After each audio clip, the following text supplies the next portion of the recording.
Hello and welcome to Live Coding with Gerph. We are today looking at coding star GOS.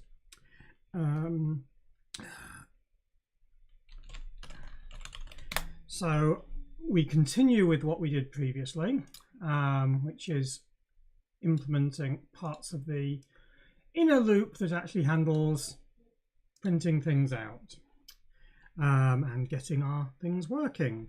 Getting the command line processed. So let's have a see where we are on actually doing that, shall we? Yeah, let's see how we're doing with that. So this is the code we've got here. Yeah, I think that's where we were up to, isn't it? If we just try building it, GOS amu, I can type. We should be able to get, yeah, there we go, got it built. This is very simple, it's not very complicated. And then we can run it. So common command air32.gos, there we go. This is the command line we've implemented so far. Come on, start up, thank you go. There we go. What we're doing here is, we've got an env call here, so we have a look in the source code. This is where we apply the environment, and then we set all of the environment up here as we need to. And that's what you can see happening here. If we have a look at the actual implementation of OS change environment here, you'll see that that's a header file, that's not going to help us. This one here. The actual change environment call, which I can't find.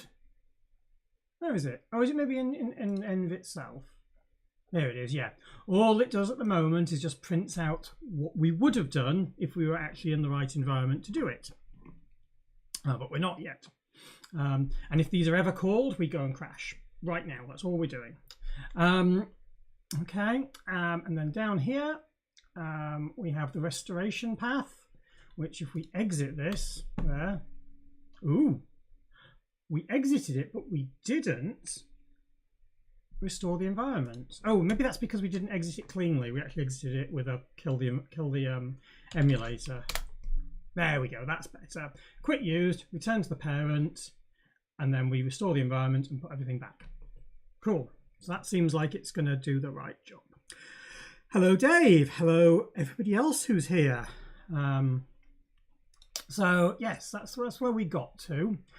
We've got basically two levels of environment here, and in the actual code we've set up a plan to have an an external environment, which is over the entire GOS environment, and then another one internally when we come to run the CLI part.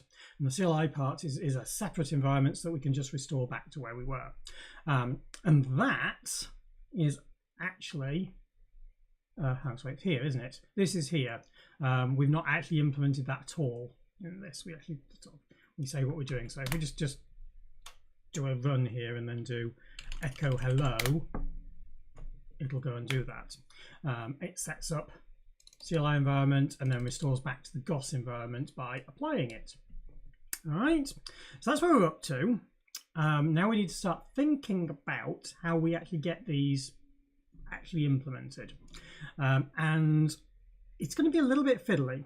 I don't know if you remember, but I did say we have some code in Pyromaniac which actually handles this for it, and so I'm trying to emulate part of that code so that it's actually like doing the same sort of thing.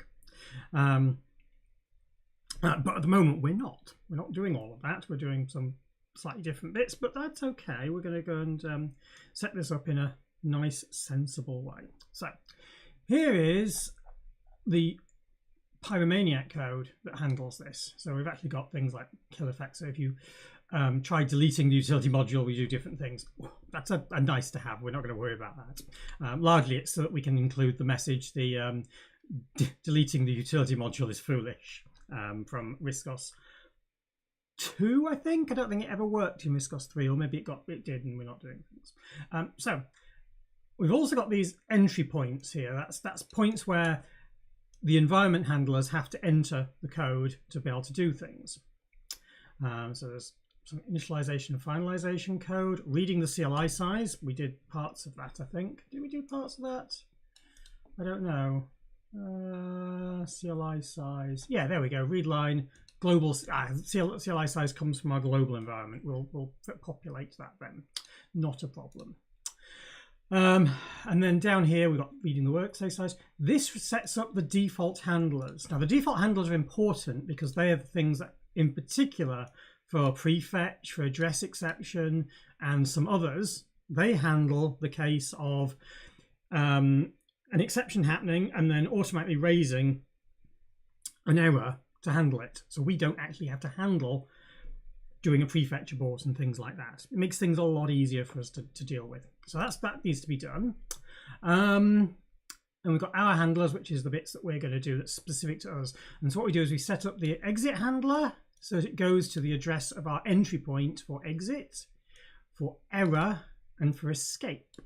And we'll also need an upcall in there as well, but I haven't done it in here, and that's a bug. And I'll need to look into that. We also set up the currently active object, which is something that automatically happens when we enter the module, but we're not doing here because of we're doing here explicitly. I'm not sure why.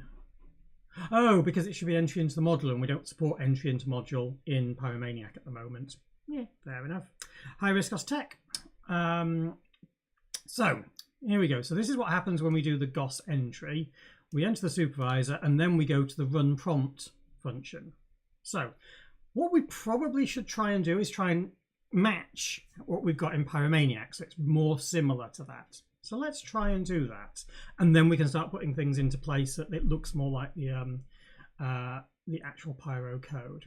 So if you see in here, we've got the star GOS command does a set up the CAO. Well, I'll put a note about that, and then we'll do supervisor and then run the prompt. So let's just do that. So what does run prompt do? Run prompt is it's all this stuff from default handlers all the way through to exiting.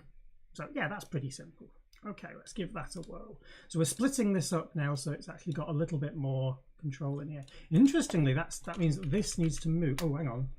Before I do that, have I got any outstanding things to commit? Nope, we're all good. Right, okay, so let's try doing this. So command GOS fix me. We may need to set up the CAO. Be done by the module entry. Actually, we should be doing that. Oh, fine. We'll try and follow the Pyromaniac model, and then we'll switch over to doing things differently. I know what we're trying to. I know what we're trying to do. Yeah. So this needs to move to be inside here, and this section here. That's interesting. So we write the supervisor. We're only writing one new line. Yeah, we should have a second new line in there. There should be a second new line to make a gap between them. That's not very interesting, I realise, but it is interesting. Right, so this then becomes so run prompt. And again, we pass in global workspace there.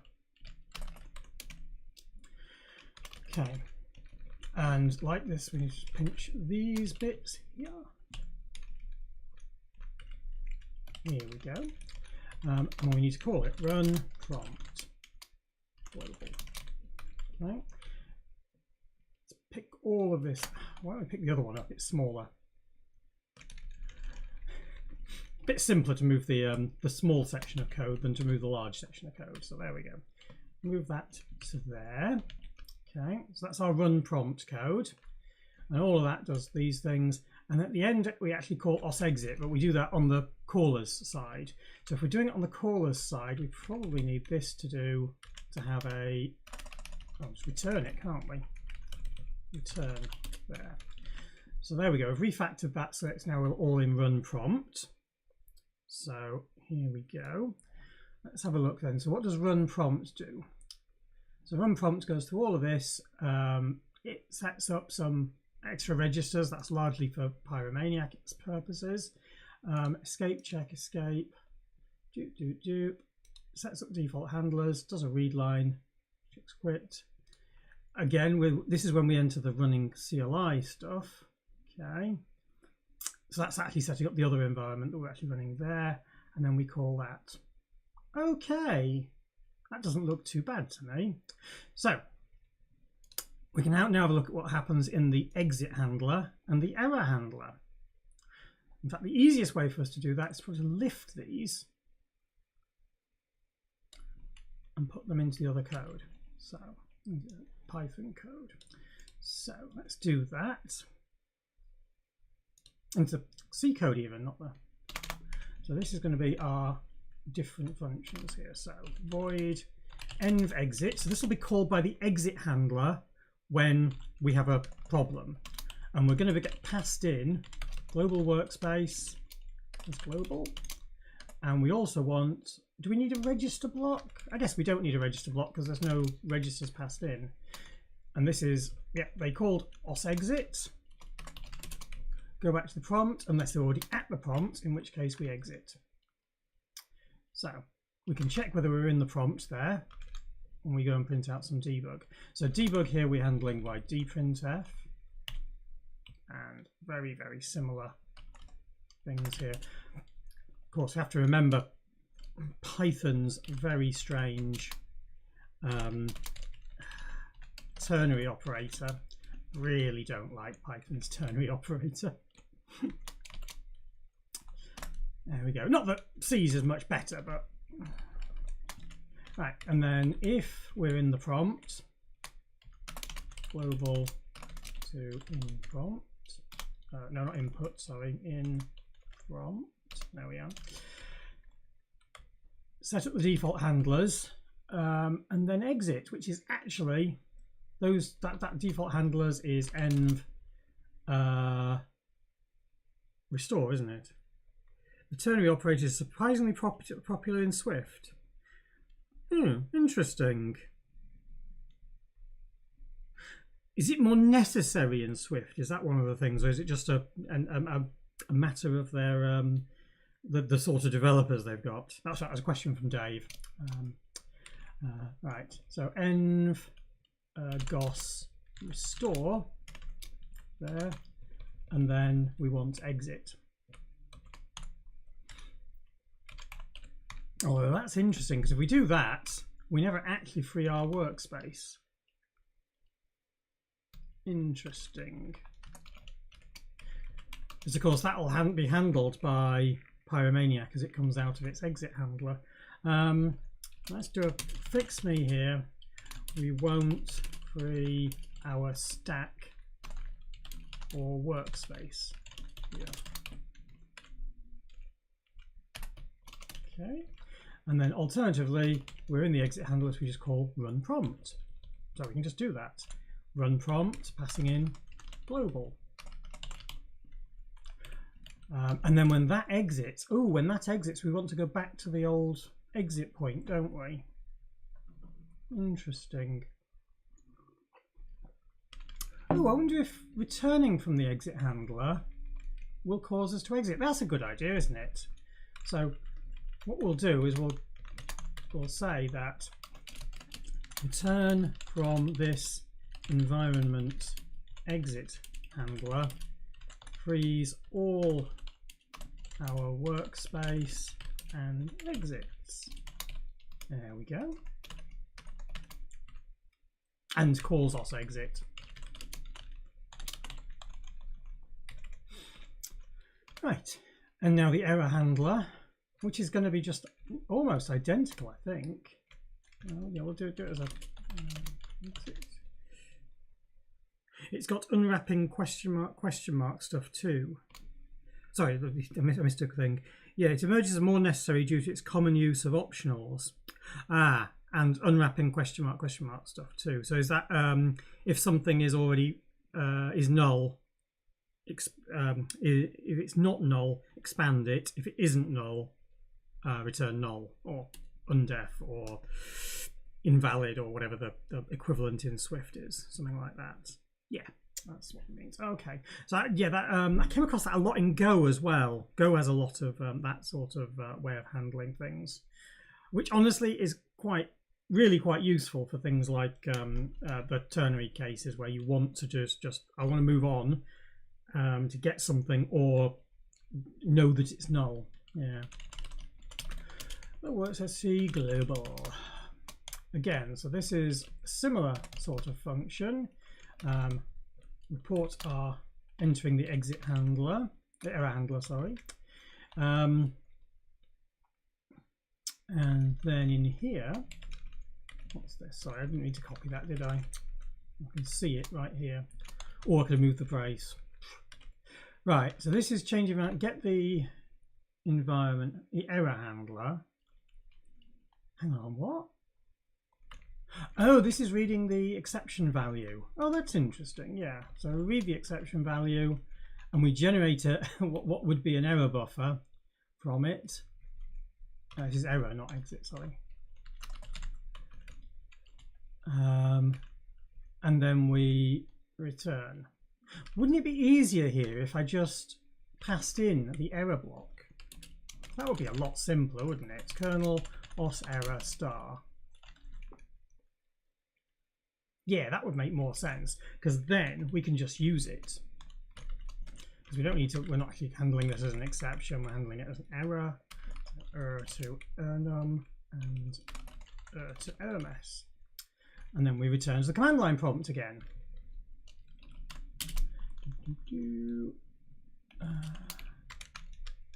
Oh, if we're returning here, shouldn't we be returning an error if we want it to exit with an error? That's what we do in run prompt. Oh yeah, kernel os error. So if we return null, let's document it. Let's document it. Env exit. Right. Exit handler code. So our parameters are global, points to our global workspace, and that's it. We've got no other parameters to that. And returns error pointer, oops, if we are to raise an error, or null to exit, os exits. Error pointer to raise an error, os generate error. On return, the environment should have been restored. Okay, and the same is going to be true of this other function down here for the error handler. Error handler, it's error handler code, yeah. Our global workspace, error pointer if we had to raise an error, yeah. And on return, the error environment should be restored. Correct. And the same as before, we go and do this here. Run prompt. Either way, I think we... Oh, not GOS restore. If we're in prompt, we restore. Yeah. We were in the prompt, so we restore environment and exit. And here we can just have error equals. Oh, we have to return error now.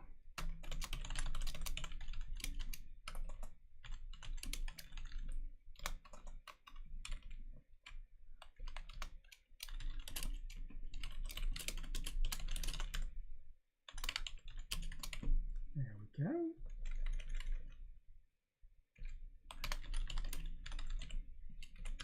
And then the same goes for the other side here. Oh, I could have also copied the also. This is very similar code, but it's okay. We're not really worrying about it. Oh, that's not how you write things out to the screen.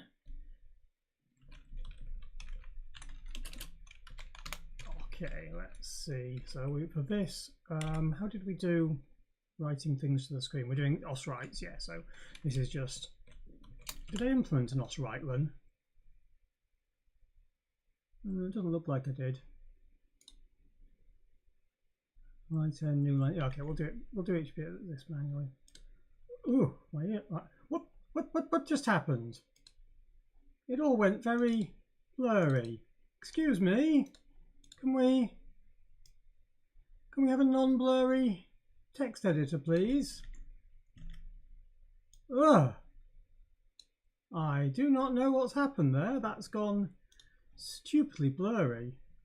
If I pull this onto here, it's gone blurry as well.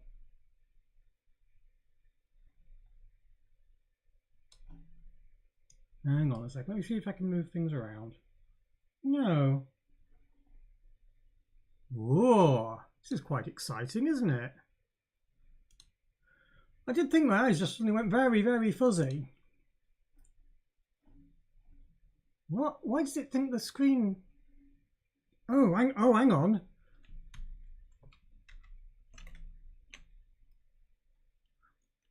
Oh, no, that was not the right button. I think what I've done is I've triggered macOS's zoom mode. I just can't remember how you do that. How to zoom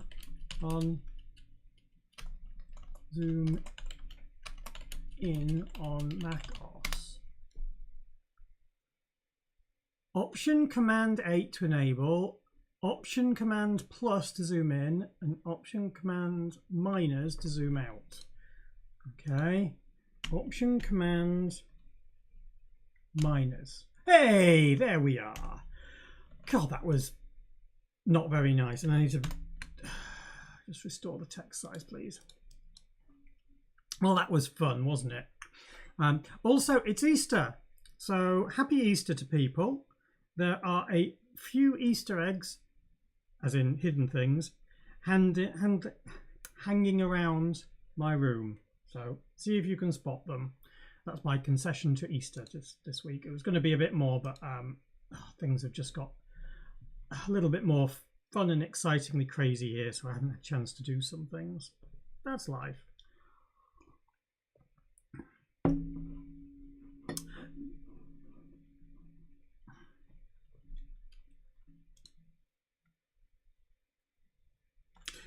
Is it the eternal love of our Lord Jesus Christ? Well, if that is who you are worshipping, then fine. I was thinking more that this is the commercialized version of Easter. But obviously, if you are religious, then obviously I respect that as well. I definitely don't get into any religious side of things here, I'm afraid. One of our Riscos Tech says, I worship chocolate and vodka, but each to their own. All, as you say, each to your own. It's all good. It's all good. Right. Before that slight blurry, maybe that was the vodka kicking in beforehand. Yeah, we were in the process of just updating this, weren't we? So let's try and get that finished. That's got there, and then we've got the exit handler, which is going to be here, and sorry, escape handler. So this is end escape. This is the escape handler code. Global points to our global workspace, and then we return none. Turns back to the application unless you do something else. Okay, void end escape. Now actually the escape handler should do nothing for us because we're going to handle it via the escape event coming out of readline, escape return coming out of readline, or a return coming out of the command line. So let's do that here. But what we're going to do is we're going to do a print to show that we've actually received it.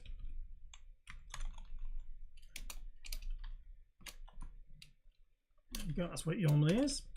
And then we will do this printf to say this. So all of these dprintfs, I've just noticed I spelt wrong. Oh, when I've done that one, so I was impressed doing this, wasn't I? That's right. Os right 0. Oh. You know what would be handy here? Having a little function that prints out the error, because this is the same as this one here, isn't it? So what we'll do is we'll say print error. There we go. I'll make that function here. Void print error. There we go. And then we can just call that, and we don't need to have anything repeated.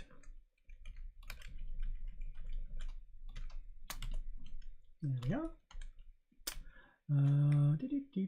Where's a good place to put that? That here will do. Print error.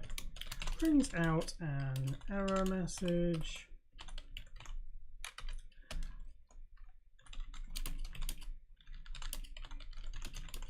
Ooh, we are not passing through the global. We should really pass through the global there, just in case we want to do something else, because we might want to do things like translation. We're not going to do that, but we might. I'm basically leaving translation out of everything because it's a largely mechanical thing and requires very little in the way of like expertise to do any of that. It could actually be done very, very easily, and because of that, I will leave that until later, and we can handle it as a thing in the future if we need to. Yeah. So, read line. That's the error handler. Yeah, and so we just want to call the error handler here to print it out as well. So print error, which of course I've got and put in the wrong place, because if I put it here, we can't call it. I'll need to move this earlier on. Yeah. Maybe we'll move these functions around later. So there you go, we've got write command prompt. Oh, maybe we should call it write error. Or maybe we should call that print command prompt. Yeah, let's call that print command prompt.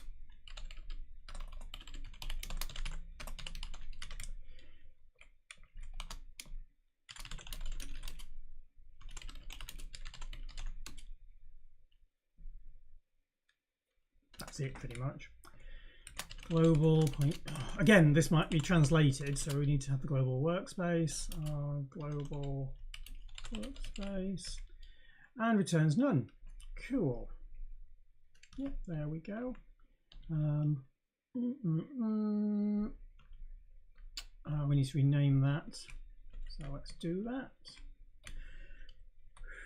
Copy global replace of that with print command prompt.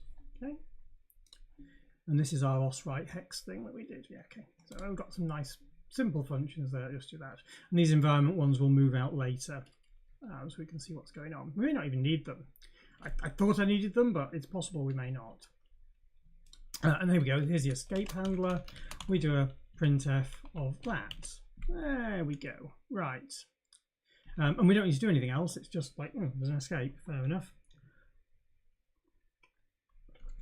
All right, so this should still work. This should be exactly the same as before, but we're now doing it in a more structured way, more like the Python code up here. There's our escape handler. All right, and those won't be called right now because we haven't got anything that can do it. So let's check that it works. Build it. It does not. I've got some dprints in there. Let's look for dprints. Yeah, there we go. So some of these. Oh, it's the only one. All right. Workspace has no in prompt field. Just give me a second. Oh dear.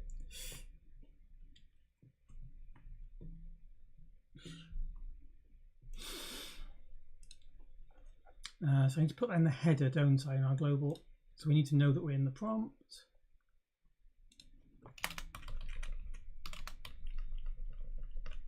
Yes, let's move it into here. Still the right handlers. That's our handler buffer, and then we want Oh, come on, brain. What am I looking for? This is are we in the prompt? If not, we're in the command line being executed. In the command being executed. Sorry, that's more helpful, isn't it? So bool in prompt. There we go. And now we can just populate that in here. So in prompt becomes one of those variables. Global in prompt, in prompt. Ooh, we haven't set it. Let's do that then. So start out here by saying global to in prompt. True. Actually, we're only in the prompt once we get into here. Ooh, once we get into here, actually, aren't we?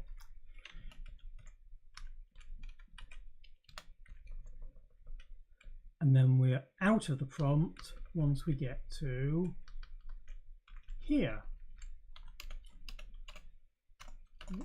Yeah, that's good. Global to in prompt equals false. And then we get to the end of the loop, and then we'll re-enter the prompt as we get to here, which is what we want. Cool. All right. So that should get us more things. Error, more than 4 characters in a character constant. Well, that's because I've put single quotes around something, isn't it? So we go to line 141. Yeah, single quotes here. That's my Python, Perl, others background. Oh, no semicolon on the end even. So we've probably got some more things like that. Inventing int run prompt. Of course, we can't do that because they're being done backwards, so we're going to have to pre-declare this. Let's go and put a prototype in place. Run prompt runs the command prompt execution loop.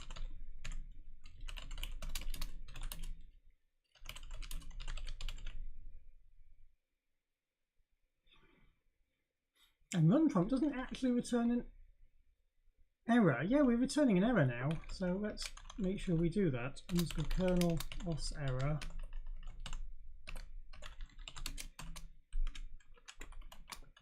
Error block if we're raising an error, or null if we're just os exiting. There we go. Okay. Looks okay to me, I think. Right, this is gonna, so the point of this was to try and grab this and put it elsewhere.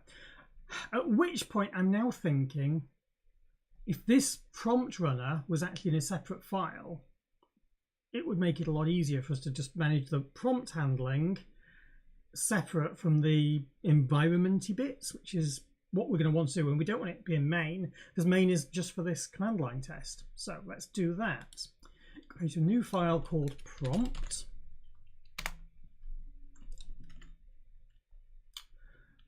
Which is this function here, all the way to here. Yeah. And we also want to copy in the other bits that it uses, like print command prompt and is that the only one? Oh, and print error. Yes, we want those two in there as well. So let's move those in there as well. There's our command exit handling. Print error all the way back to command prompt. Copy those into, move them into here. Right. And this is, nope, not a function, it's a file. Thank you. Prompt. Command prompt execute loop. Include prompt.h. We also want os.h, and we want our environment handlers env.h. And since we're doing debugging, we also need studio.h, and we're going to need the kernel.h because we've got some kernel os errors. And I'm going to pinch the dprintf code. Yep. That's good. And what else do we need? We need to update this one now to include prompts.h. And we probably also want to move these two handlers here into env. So we've got them in there, because we're going to put them in there anyway. Just as I say, we may not even need them. We may not even need them. And then in here we need to have a header for them. I'll just leave them as pure stubs for now, just so that we've got them present, and that's all. All right. Okay. How are we going then? We've got that. We've got the prompt file that we've updated. I need to put, so all of this needs to go into a new header as well, doesn't it? New file prompt. This is where the refactoring in modern editors is really useful, and I just don't use that at the moment. Maybe someday I'll get to that. Maybe. Oh, I need to include global here, don't we? Because we need to get a global workspace referenced, and we don't want these functions because they're actually only local, so we could make them static probably. And then that's it. And if there. That it? Oh, we need kernel as well, don't we? Kernel.h. Right. Env. Yeah, save that. Main. Save that. Oh, there's these hex things here as well. Oh, in fact, all of this is part of the implementation, isn't it? Oh, hang on, not all of it. Supervisor title isn't. Oh, supervisor title probably needs to move, doesn't it? Oh.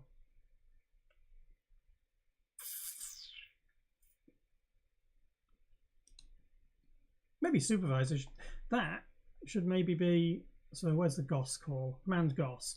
Maybe this should actually be start supervisor.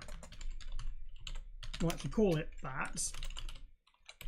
And we'll move that into a function that is void, not void, sorry. Kernel GOS error start supervisor.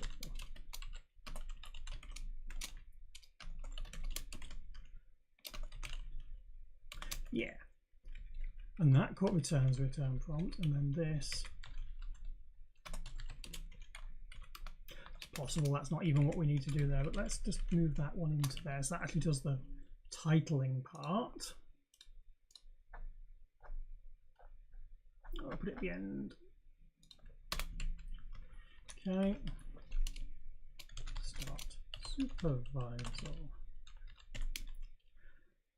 Start the command line, supervisor.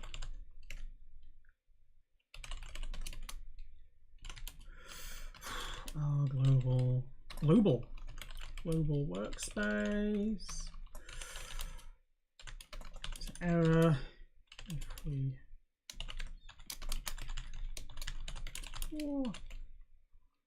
null or os exit. There we go. Oh, itchy. Right, and then I need to put that into the header file as well, so we can call it externally. Okay, and then back in main. Oops, went too far. Main. Start supervisor. Yes. That really doesn't do very much, I know, but we could do other things in there, which we will do once we get a command interpreter up and running.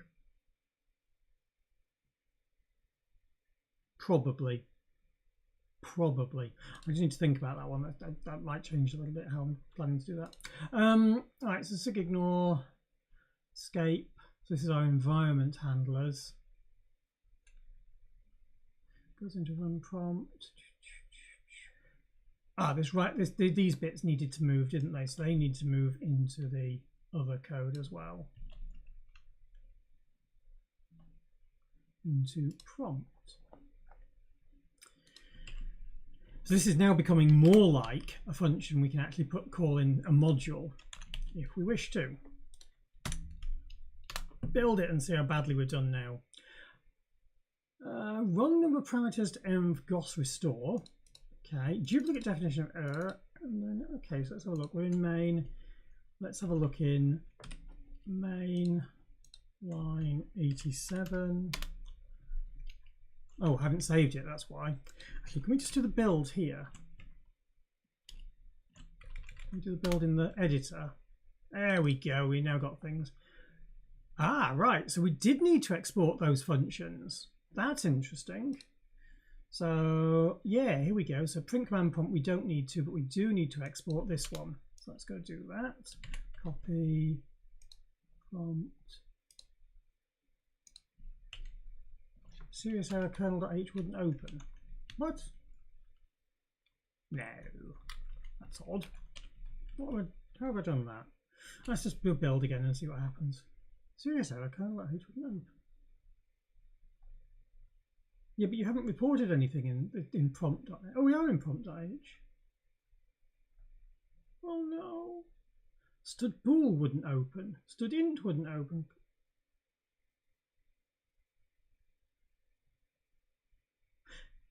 What have I done?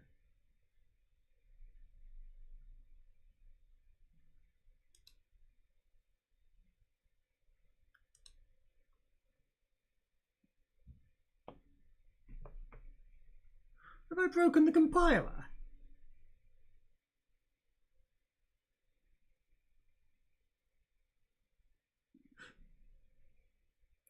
Command op 9. Okay, that's what I must have done. Spanner says that. Yeah.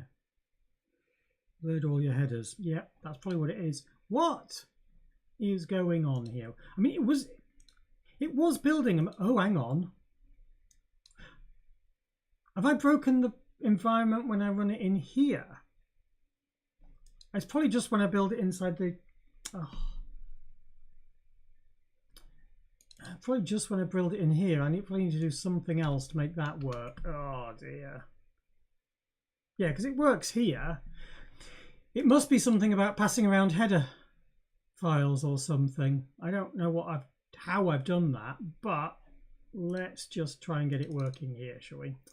Env GOS restore is wrong number of parameters. Main line. Stop. Can we get rid of all of these as well? Thank you. Right, line 49. Yeah, I forgot to pass in the global pointer there, didn't I? Wrong number of parameters to print error. Line 74. Oh, yeah, because you need to pass in global as well. Duplicate definition of error. Line. Oh, yeah, that's because it's passing in the error message at the top. We can reuse that to return. Line 74. Wrong number of parameters. Yeah, that's the parameters problem. Line 80. Oh, it's because it's a void star. Let me change that to be a kernel error. Start like that. Return expression illegal in void, yes, and then error may be used before being set. All right, I think that looks okay. Right, now I've got to include prompt in our bits here. Prompt. Okay.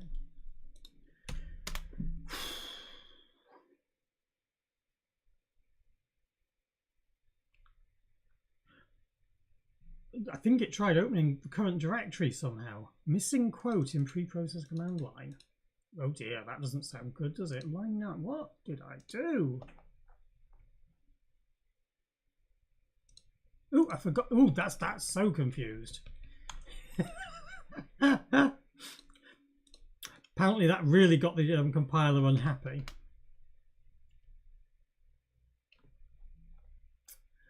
Oh dear. Kernel.os. Yeah, kernel.os isn't even like sane. I'm not doing great. I think pressing that key has also blurred my mind. come on, what we got in here? I haven't got a stud bool in here. Oh, that's probably because stud bool is it included in header here? It's not. We need to include it in here as well, don't we? Include stud bool.h. There we go.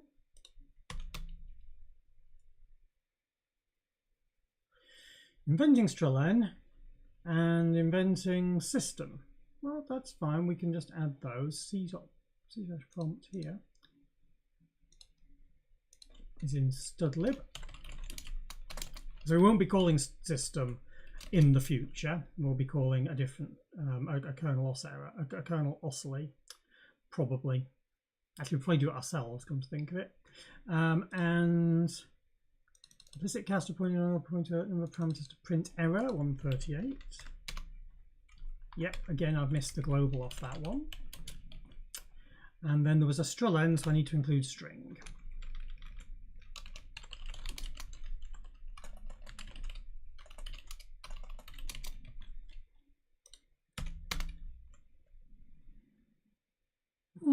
Ooh, look at that. We got something. Does it still work? Does it still work?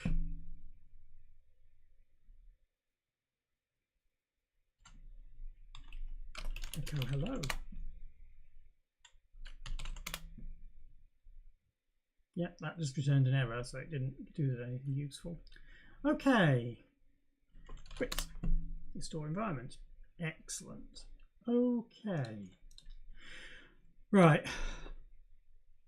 We've restructured the code to be closer to the Pyro version, which means that it's actually more amenable to being used as a set of handlers. So now we're going to have to write those handlers, and that is not going to be fun. It's going to be quite unfun. But we will get there. Right, let's put a delay on this for about an hour. Yeah, there we go. And we'll see what we can do. Okay, so not that status. Yeah, we need C/prompt prompt to be added. Git commit. Git commit everything actually. And this is a refactor code to be more amenable to being used as a GOS.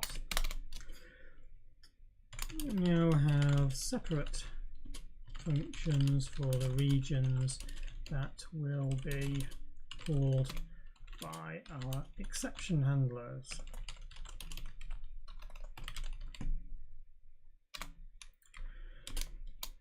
C/prompt contains the repl use loop and the error printing. Environment handling is mostly in env. Okay, I think that's everything. So we might have a little bit still to move out of main, but now we can start looking at a module, which is going to be a bit fun. Right, so I've just pushed that up to the repo. In case anybody's interested, here is the repository. There you go. I usually post that at the beginning, but I have forgotten. So that's the repository now. And oh, interesting this. So here we go. It's actually kicked off a test on it. Let's see if the test works. It did. I mean, it doesn't do very much because it literally just builds the code because we can't run it because it needs input. But it's there, and that's what we want. Okay. Next is the exciting make me a module. Not make me a module, that's a different project. Yes, so we're going to make a module. Viscos project, create even. Type is a module. Name is not font caret. Name is going to be utility module. Utility module doesn't do anything other than GOS at the moment, so that's all it's going to be. And I need to tell it a different makefile to use. So makefile is makefile mod. Oh, sorry, C module. Yes, because there's also an ASM module as well, which doesn't do very much. There we go. C module created. Right. So now we've got makefile mod, and we've got that. So let's just check that that will work. Ammo file makefile mod. Okay. And that builds, which is cool. But it doesn't do anything because all it can do is initialize, finalize. That's it. So, gonna be fun, this. We're going to want to add a command to it. And what we'll do initially is we'll make that command itself actually do all the work we need it to do. It's going to be pretty ugly, but that's what we'll do for now, because I believe we can make that work. Let's give it a whirl. Where's our CMHG file? Here we are, mod head. And down here we should have some command keywords. Here we go. And is there a way to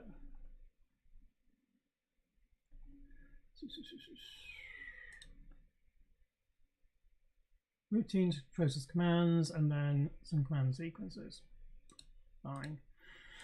Mod command, and this is going to be GOS, and we're going to have what is it? Minimum arguments is 0, max args is 0. Add syntax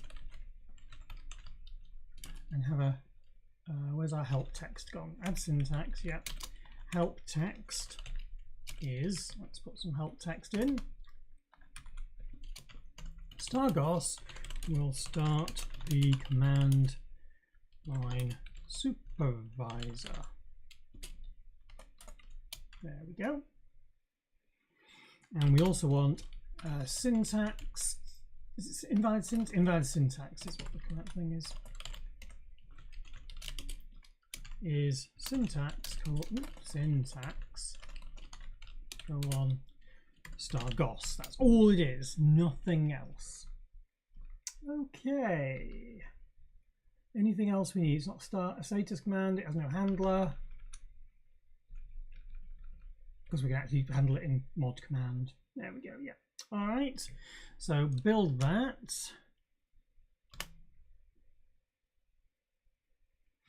And then we've got, it can't find the command, which is correct because we haven't implemented it yet. So what we do is we grab the command bit here. I'm going to into module, dump it in there. Right. Switch number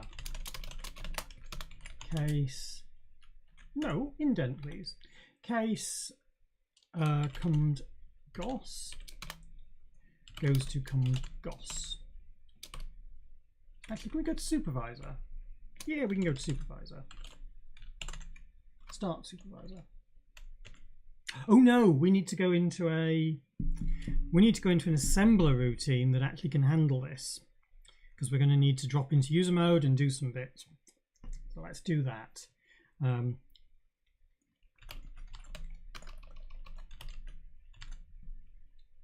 Enter GOS.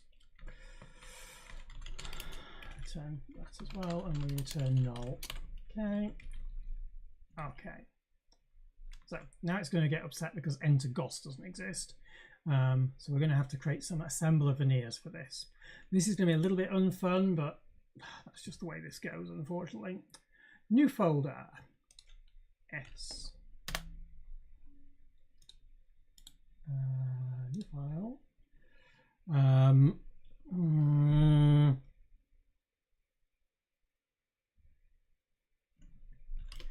Entry points. Just call it that. That's good enough for now. So entry points for the start GOS command. Area $code. It's code, it's read only. That's all we need. Probably one more tab in there, thank you. I need to do some gets. I hate using the assembler system on this. I wonder if we can make it all self-contained so we're not needing too much else. Honestly, that might be a lot easier. Well, let's just create entry GOS first, and then make that return null mov r0, number naught, mov PC. That's a boring exit, doesn't do anything. We just bomb out straight away. Okay, so that's our entry point. We also need to tell it to use that, so we go into the makefile mod and we tell it to use o.entryPoints. Build. Oh, and then I need to actually define it in a header, don't I? So let's go and create a file called entryPoints. EntryPoints. Assembly veneers for entering the GOS on the right into the supervisor. The right environment. It's not quite an environment, but it's good enough. So if nadef entry points, shouldn't have an underscore at the beginning. .h even. Define it and exit. Bottom. All right. We just need to define this function, which is sorry, it's a kernel loss error. It returns an error, doesn't it? Entry GOS, and include kernel.h, so that will be valid. Okay, and then module can include that.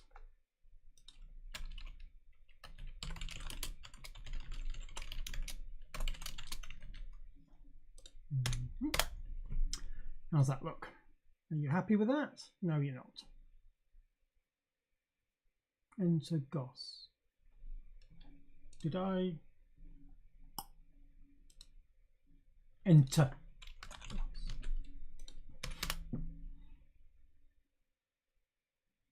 Return pointer.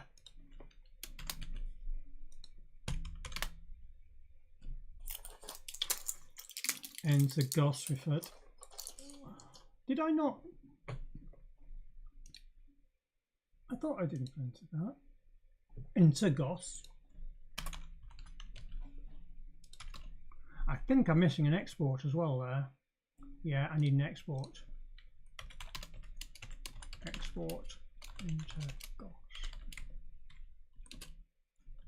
I think you can put it at the top actually.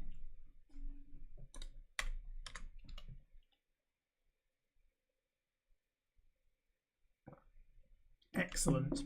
So let's give that a test and check that it will work.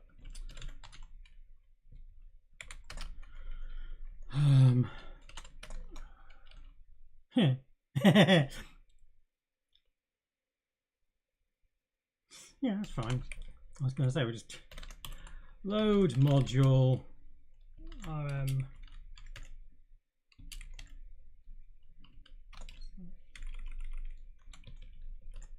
Yeah, that one. It should just return. There we go, because it's not going to do anything. Okay.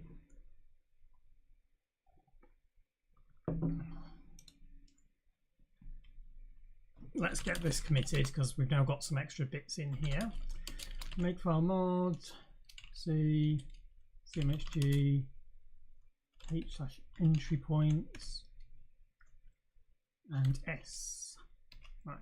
So we've also got a number of other files here that we just need to quickly tidy up. So if I do riscos project create CI, it'll update the ignore files with respect to the new make file we've got there.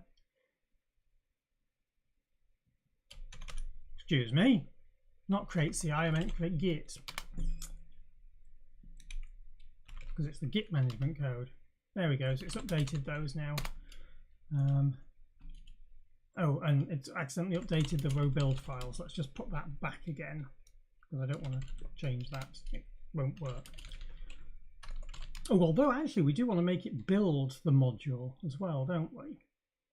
Let's make it do that, because that's actually important too. Rowbuild.yaml. So build test component, test command line.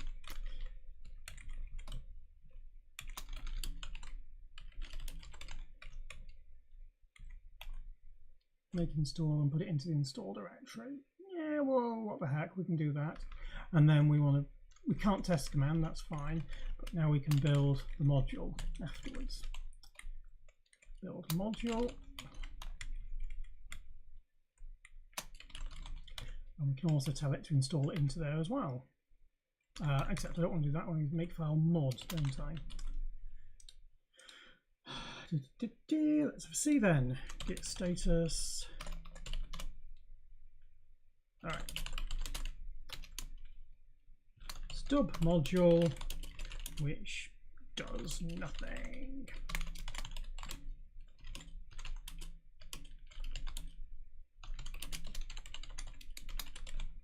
I've just realized this is not going to be sensible, because if we call it utility module, you'll never be able to load it on any system. I can load it on Pyromaniac because it doesn't care, but on other systems you'll never be able to load it, which was a bit of a problem. And if we call it *GOS, you'll never be able to do anything else. So that's also a bit of a problem. We probably need to go and change that. So let's go and now rename it, because it's not going to help. What should we call it? Utility module 2? C. We'll just call it utility module C, like that. And yeah, that's good. So that can go in there. We'll need the file name to be different as well. So let's do it there as well. So we'll just rm o** and rm*. There we go. Rebuild. Just clear everything out, and then module. We need to update the row build as well, so it does. Oh, it doesn't actually do anything there. Oh, we can load it though, so we can actually load the module. Echo. Same sort of thing as this.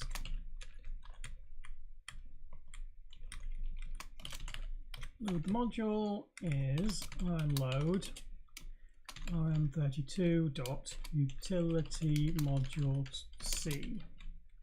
Okay. Status. Okay. Whilst we're at it, let's have a quick look and see whether the last one we committed actually built successfully. It did. Oh no, it didn't, because I didn't push it. Well, it doesn't matter.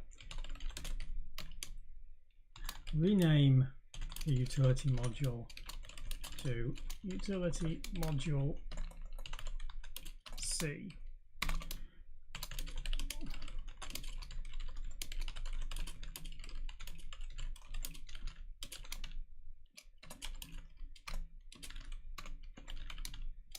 Oh, also I wanted to rename the command, didn't I? Let me do that.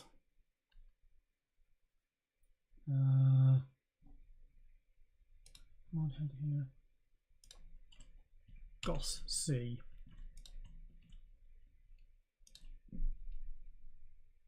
And we'll leave those messages the same. We'll just call it GOS C. What else do we need to rename? Oh, and then we need to change it in here, don't we? Ah, that's what I can do, yeah.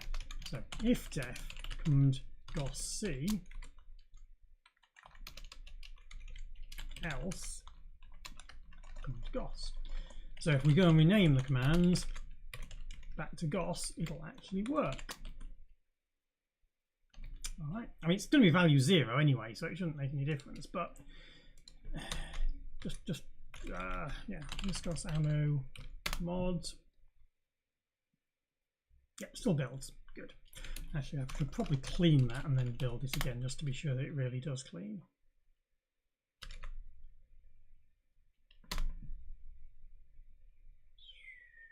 There we are. Status looks good. Commit as I'm going to amend this to the last one. I'm not going to mess around. I've got C to not interfere. The real one. I mean, we may still have problems with this because once you start running it, you may not be able to get out if it's broken. But this is where we're going. Right. Look at the actions, check that we built properly. Still going. Go away.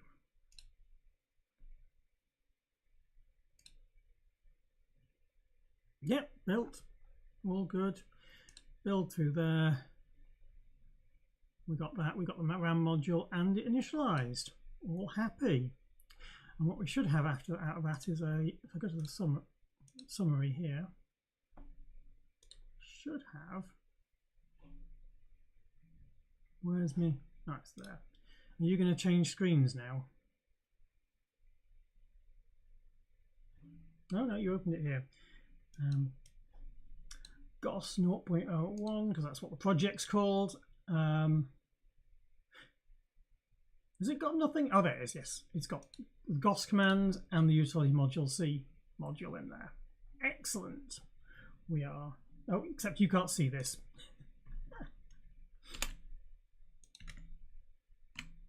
There we go. That's better. So now you can see that that's there. Yeah. Okay. Right.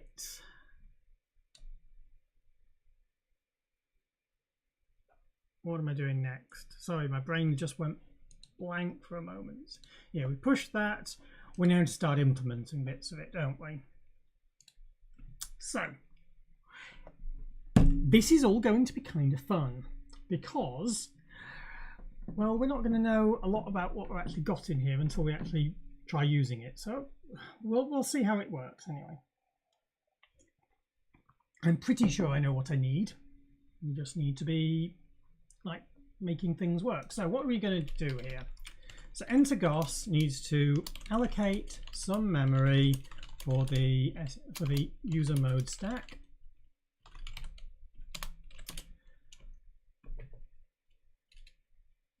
Then we need to drop to user mode.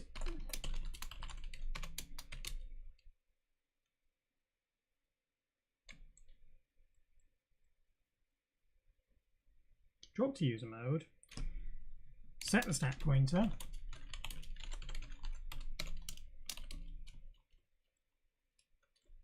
start execution at start supervisor. So this is all temporary because we're going to actually wrap this into a module properly, but at the moment we're just running in the command, and this is not the way you should be doing it if you're running it as a command, because you won't have flattened the SVC stack properly and there'll be a whole lot of things that'll be not right. But for this, it's just fine because we're going to run it in Pyro, which won't care as much.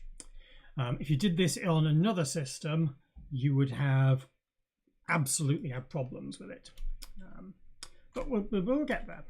So start execution at start supervisor. Passing workspace. Oh, allocate some memory for user mode stack. Allocate some workspace. Our global workspace. Drop to user mode, set its stack pointer.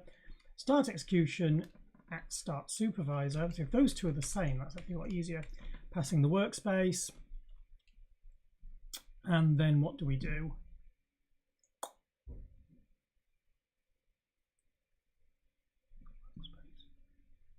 When it returns, if we returned with os with a error, call os generate error.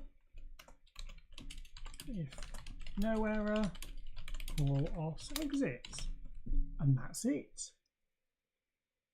How's that sound? Pretty simple, yeah? Dead easy. What could possibly go wrong? Yeah, okay, let's see what we can do, shall we? So, allocate some memory. That's relatively easy. We do mov. No. Let's get some environment stuff that we can actually, not environment, some skeleton bits around it so we can actually use some additional swy calls and things, just because it's ugly here. So to do that, I'm going to pinch some code from my assembler elsewhere. Actually, I can pinch it from a public project. That'll be the easiest thing, won't it? So I do Riscos tests as my project. Gerph Riscos tests.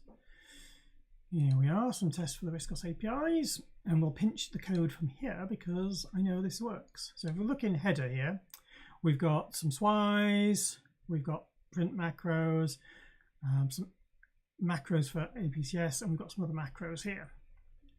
So all of these are going to be quite useful.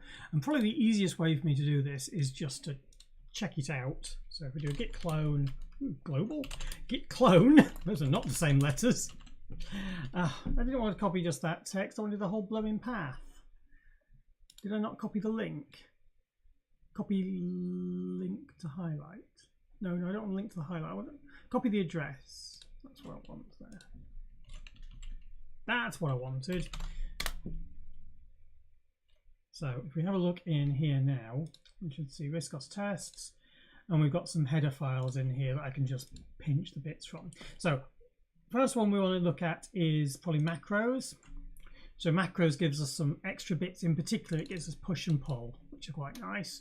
And it gives me signature, which I can put on my functions to make them all nice and clear. Spanner says, he's no help. I've ate a chocolate egg and now my brain has halted.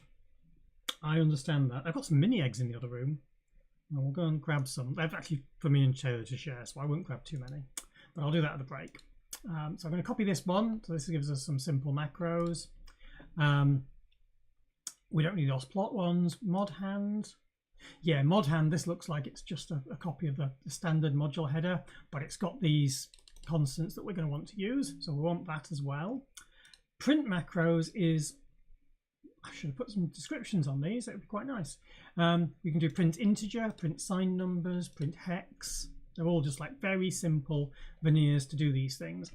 Inline in the assembler. They're useful for debugging. And that's probably all I'll use them for. So I'll copy those as well, or a print error, which is handy for things. And proc APCS does us APCS entries. So APCS entry, APCS exit, like that. So it makes things a little easier for us to use. And it sets everything up in a nice and clean way. And then the swys, which is some swy calls. So yeah, this is an automatically generated one that I've just exported years ago. So let's do that. Let's copy some bits. So what are we going to copy? Make a header directory. Copy Riscos tests / header / so we wanted macros. Oh, it says it can't find it. Why not? Test code / header macros. There we go. Header to. Ooh.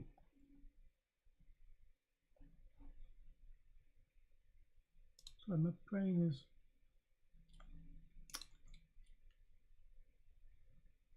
Didn't have a thing that was showing me the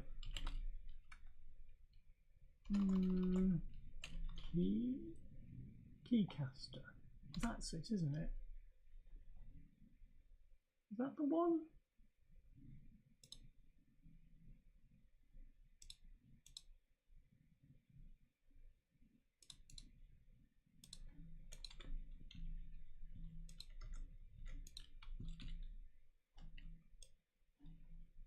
That's what I had there.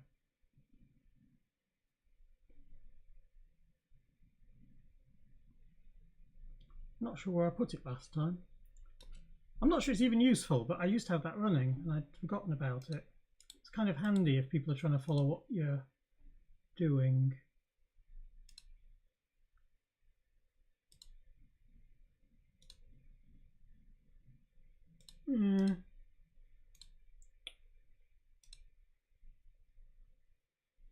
I'll leave it there. Again, I'm not sure if it's useful or not to people, but yeah. Right, macros. Print macros was one of the others I wanted. Swise. Proc APCS would probably be useful. Is that it? Oh, and mod hand. I probably want mod hand so I can do allocations. Right.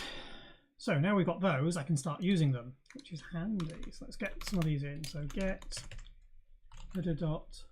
mod hand, because we're going to use that. And I want, yeah, see, there you go, copy, paste, paste. Is that useful to people? I'm not sure. Macros, mod hand, macros.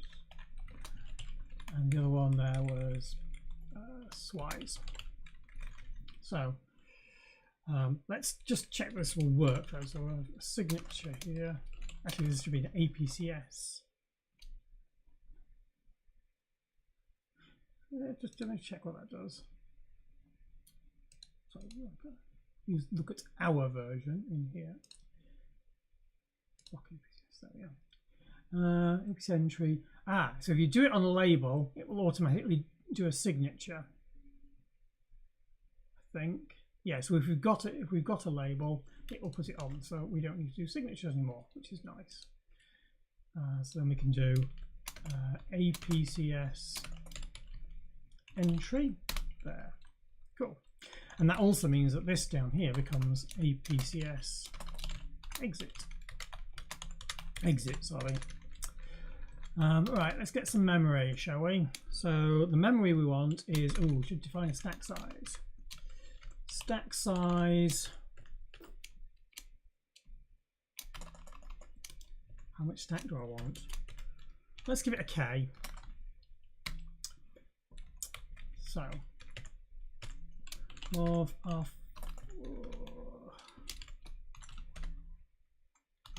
stack everything. R9. R9's the last one, isn't it? Yeah. Mov R0 R4 comma number stack size. Actually, no. Let's do it the other way around. Get workspace size. Or GOS workspace size would probably be better, wouldn't it?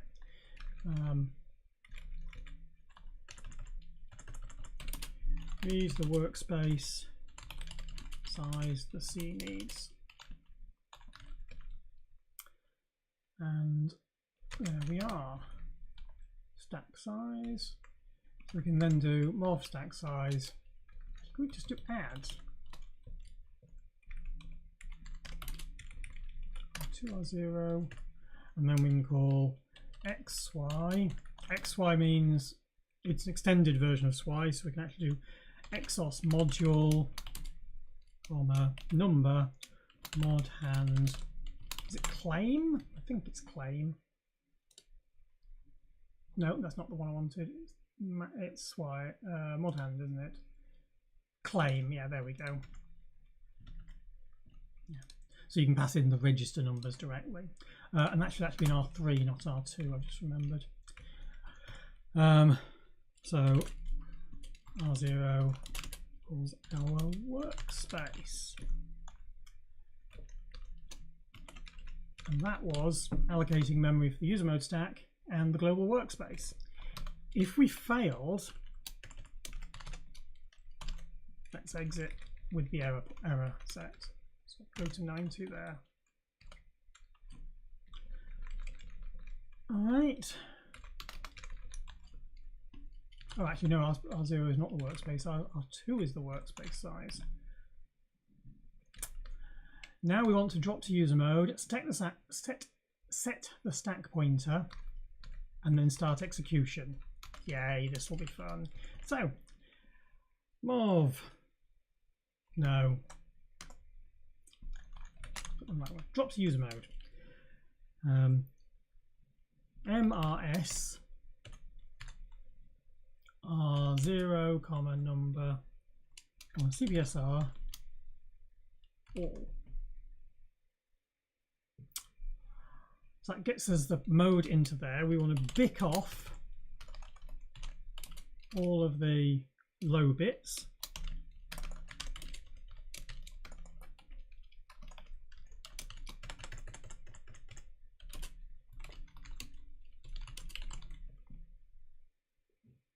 Or is it 1F?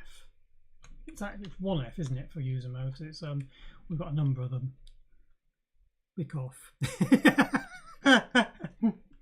Yeah, all right. Maybe it wasn't the best of phrases. And then drop into user mode here. MSR R0, sorry, CPSR all, comma R0. There we go. Then set up the stack pointer. So the stack pointer is going to be at the end of our workspace. Oh, except yeah, R3 has now got the workspace size in, so I can go add SP, SP R3 R2, R3. SP points to end of the workspace. Our workspace. No, our workspace pointer with stack above it.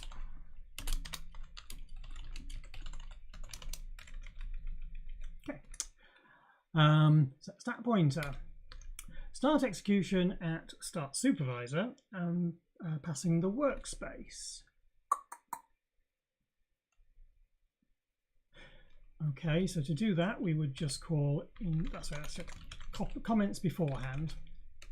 Start execution at start supervisor. So branch with link to start supervisor.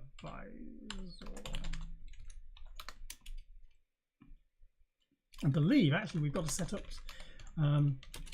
initialize the global workspace. So do we have to do something to make that happen? I think we do. We start supervisor. If we return an error, call os generate error. Otherwise, we call os exit. So that's probably pretty easy because we just literally just do not going to go naught if vset os generate error v clear os exit. And that's it.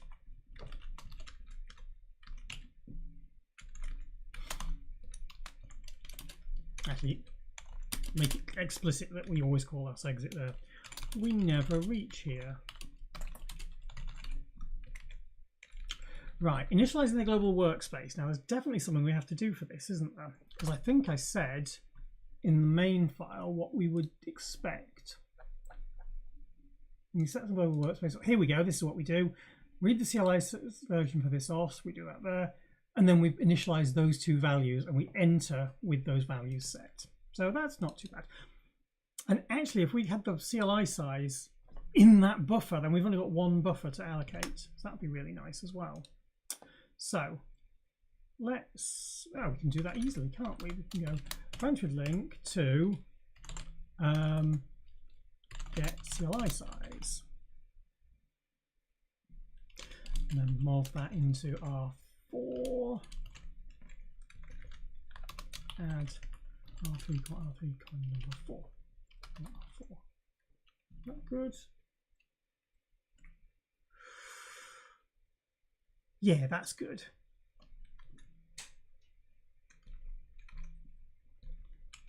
So now, at this point, and R4 contains the size of the CLI buffer.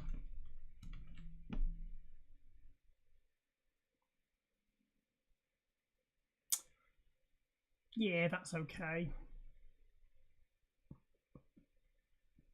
Actually, no, better still. If we did this the other way around. I'm micro-optimizing. This is stupid. I shouldn't be doing this. For now, it's fine. 5,0,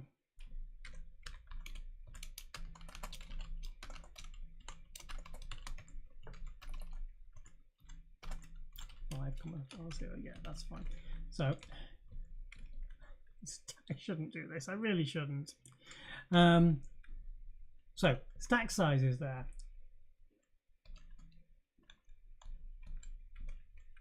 So our workspace plus the stack plus the CLI size.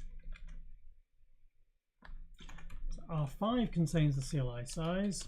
R4 contains the global workspace size. All right. So then by the time we get to here, we now know that the CLI buffer is at R2 plus R4.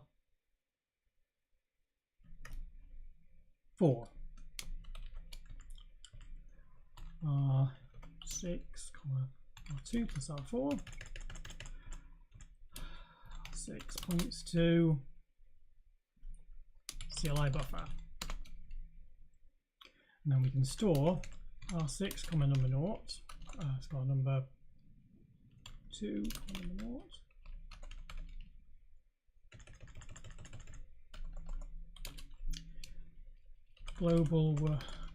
Global to CLI equals CLI buffer, and then CLI size equals CLI size, and that goes into R4. No, it doesn't. CLI size is in R5. Sorry, that's that one there. There we go. So now workspace is now initialized. Call the supervisor, return the errors, and there we are. That is our entry sequence. It is pretty ugly, but I think that should be about right. Now, it won't work because we've got a large number of printfs in the code at the moment, which are probably going to cause us some issues. So what we're going to do with that, actually what I'm going to do with that is leave it for now, and we'll see how badly it crashes. That's what we're going to do. Viscos ammo. I built the wrong thing. That's building the application. And there's F module. Build the module. Yes, I thought this was wrong. Specifying the PSR field specifier is deprecated, and we should be using CXSF. I thought there was something like that, but I'm still far too stuck in my old ways.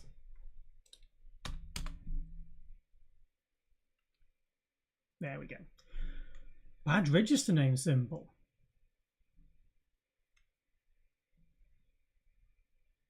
Unknown opcode. Ooh, didn't include APCS, proc APCS, did I? Let's do that. Proc APCS. There we are.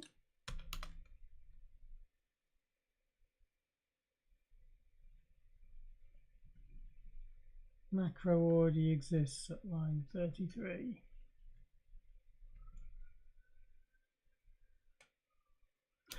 Is there an order for these that you've got to put them in?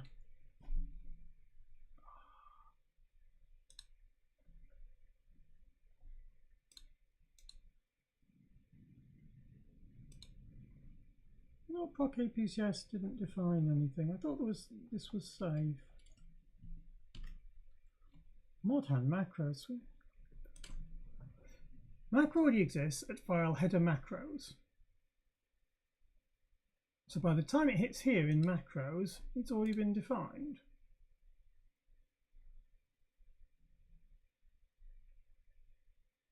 No, proc APCS is including macros. I don't need to include it twice. There we go, that's why.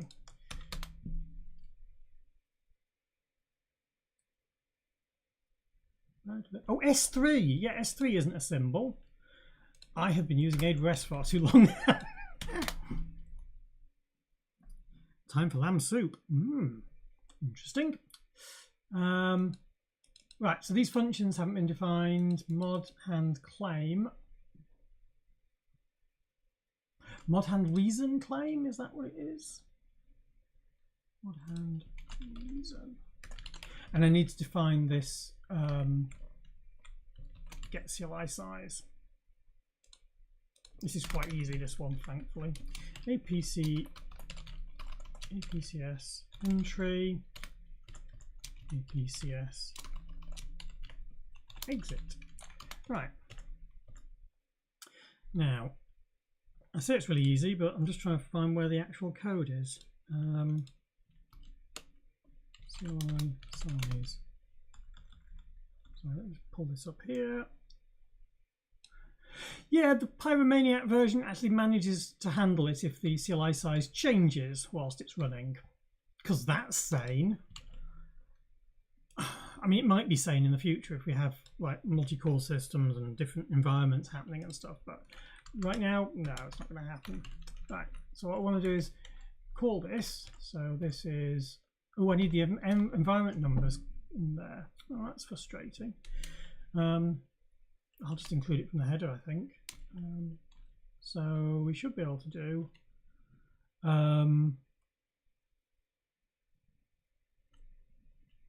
XY OS change environment number command. Oh, I don't think the command line area is even defined in those numbers. That's probably going to have to be coming from the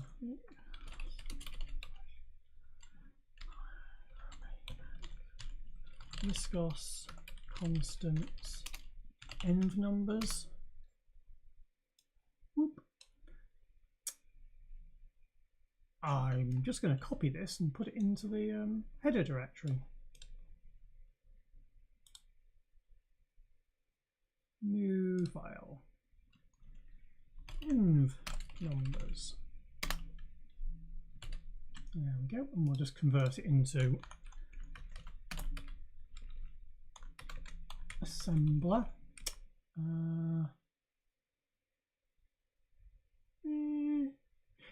Actually do this just by replacing all of these, oops, all of these with stars.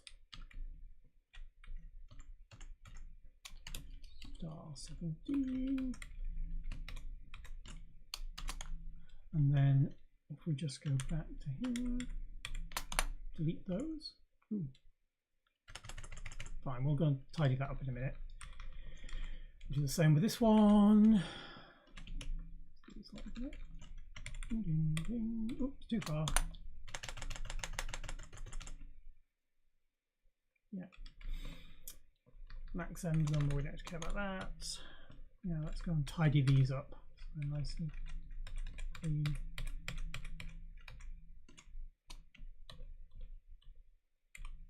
Oops, didn't mean to do that. I meant to go over to here. Do tab. There. There we are, nice and clean. I'll just delete the spaces here because it's easier. And I just want some semicolons sitting on the end here. It's amusing that this is actually a header file that I created from a header file, which went via Python in between. Can I make that window a bit bigger then? Can't do it. I don't know how you do that. Drag it? No, I don't know. Not sure. Okay, and then end of file, so we just put end in here. Nope, not that. End like that. There we go. So that's env numbers we can now include.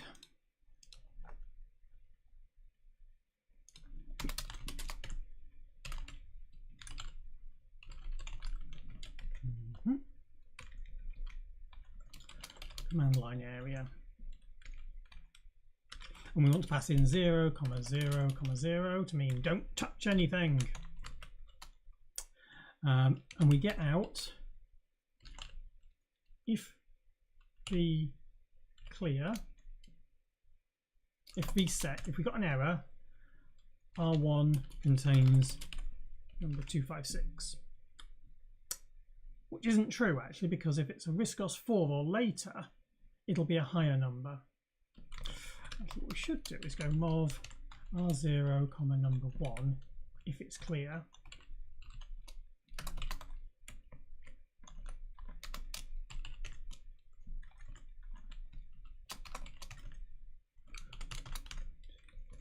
and that'll just exit. So that gets us the size there. Otherwise,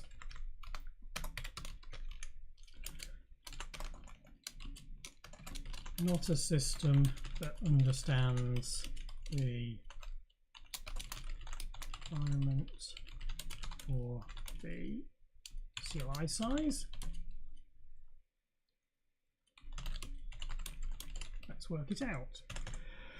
Mov R0, number 256 by default to 256.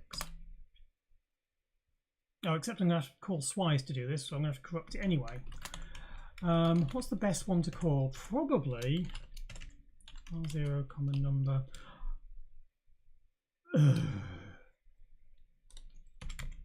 Bytes. OS bytes, there we go. Read MOS version.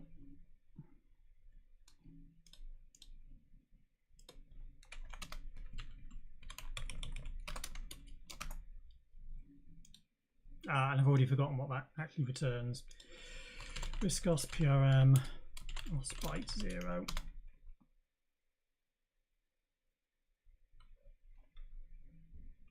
Full documentation is there. Oh, that's just told me about OS byte, not OS byte 0. Is that a bug in my? Ooh, and OS byte 1 seems to have listed me every single OS byte. Oh no, all the ones that start with a 1. Oh, that's fun. That's really not what I wanted.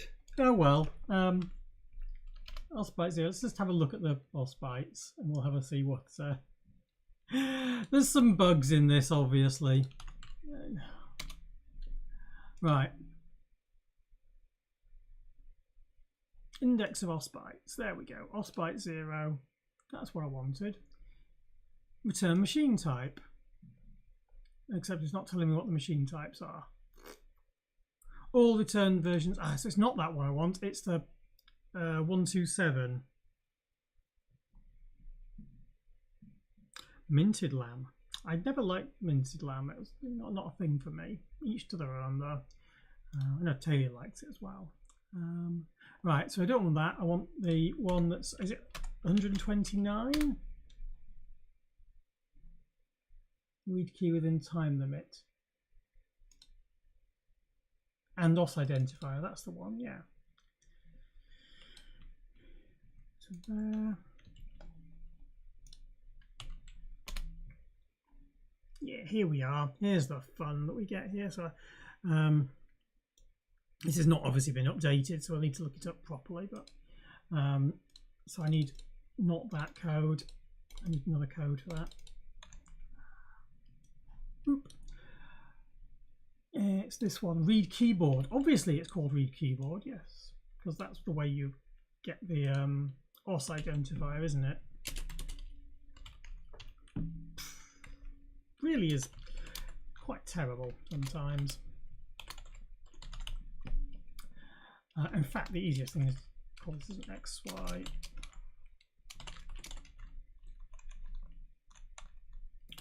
OS byte read keyboard. And if we want the OS identifier, we pass in 0 and 255, comma 0, comma 255. Put numbers in front of that to make it really clear.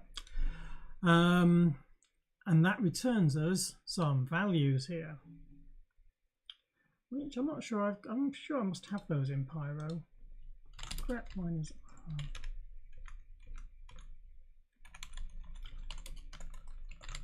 Mine's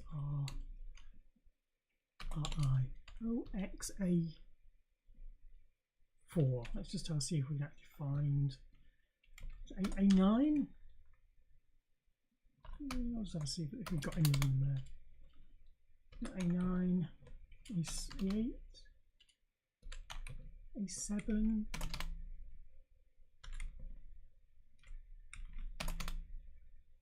No, let's look in Swise then.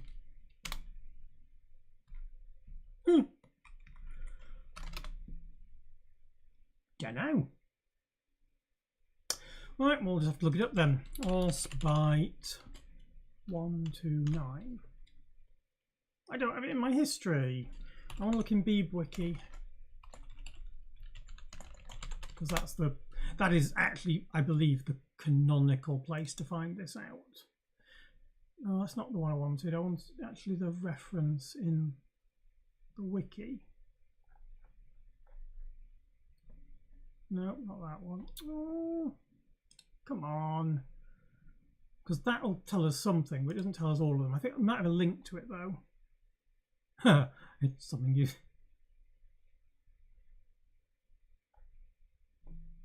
That's the one. That's the place I was looking for, because this has got all of them in. Here we are. Pyro is that. 5 is AA. We're A9, and A8 is the... So A8, A9, AA, and AE all are all able to handle longer file name, longer command lines. So let us encode that. In fact, let's just write it down.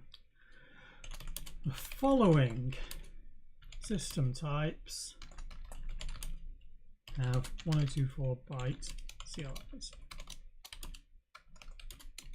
Everyone else is 256. Oh, heave.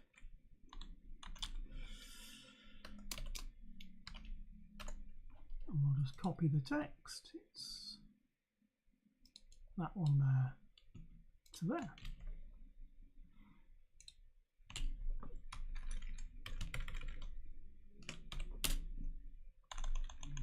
Oops, I may be deleting a bit too much there. Doesn't matter. Everyone else 206. Right, so subs. Well, where's it coming out in? What register? Oh, no, not that. I meant this one here, and then toggle to that. Oh, this one. It's coming out in A1. All right, I've gone to the wrong place. Why are we in there? Why are we in there? I want the assembler file. Stop it. Thank you. So sub R1, R1, number, and we can use ampersand here, A8, comp R1, number, and AE minus and A8, mov if higher,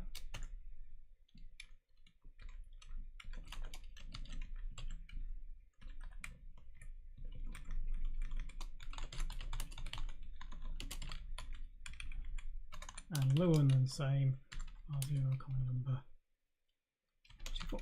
So in case this was unclear, we're taking off the A8, which is this value here, so that makes that 0, 1, 2, 3, and everything below that will be negative.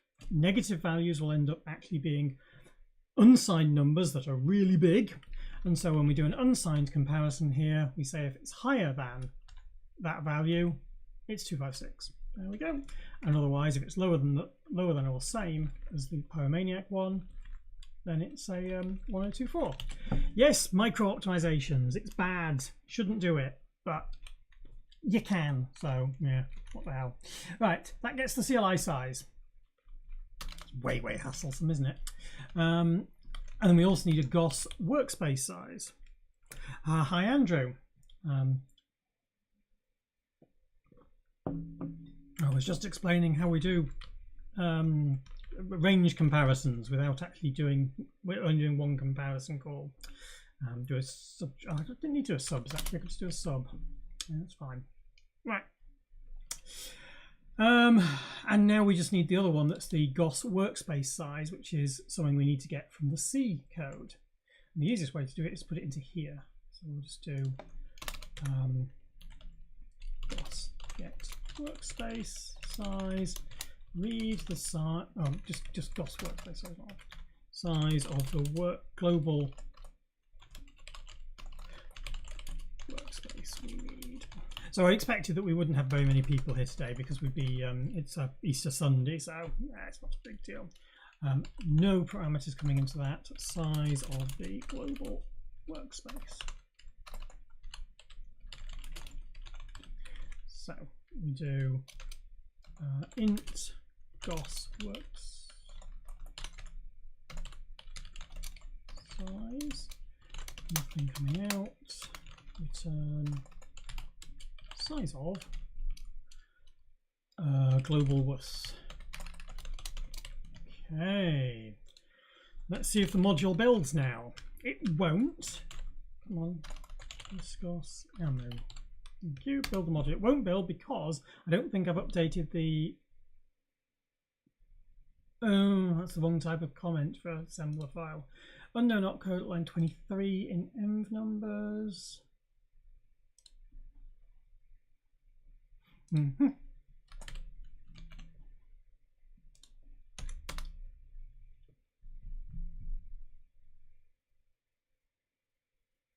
Undefined symbols.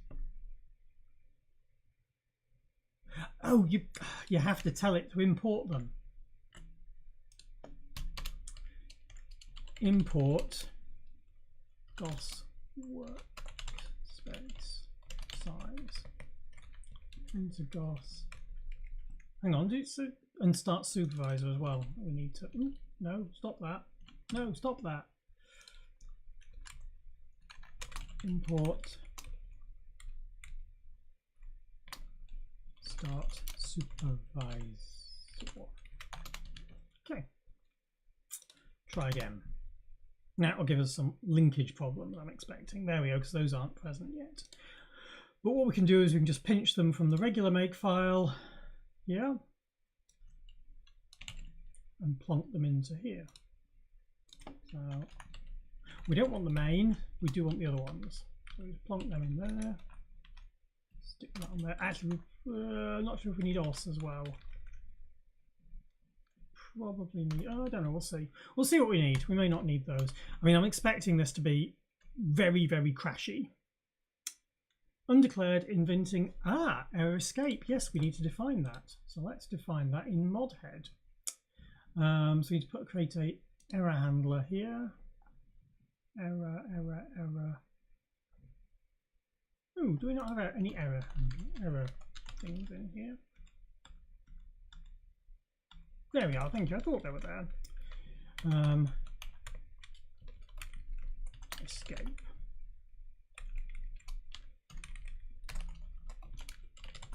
Right. C/OS.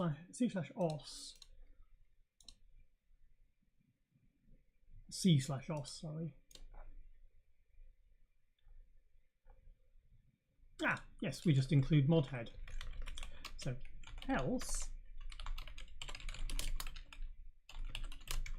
There we go.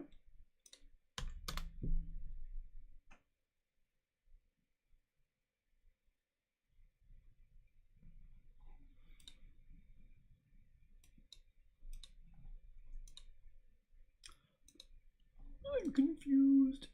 Did I not call it escape? Is that what I did? Oh, all right, we'll just give it a capital then.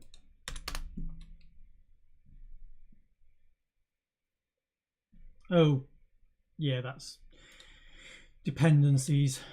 Let's just stick some dependencies on this. So we know that OS needs to depend on mod head as well. Yay. Right. Not that command, the other one. That one. This will almost certainly go bang.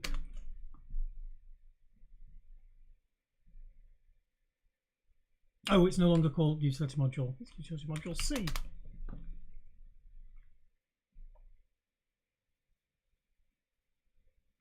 Yep, that went bang. That didn't do the right thing because I've got to run the C version. Oh, GOS. Well, that was actually a lot more than we expected. I mean, none of this change environment is actually doing anything at the moment. But we get to here without it dying, really. And these are using printf, which is actually working, which is kind of surprising. On the other hand, it says that it's in SVC mode. Can we let's do some debug trace, and we'll put all the trace to the file trace. trace.txt. Right. There we go. Now this will be quite exciting. Come on. It'll take a bit longer to run, obviously.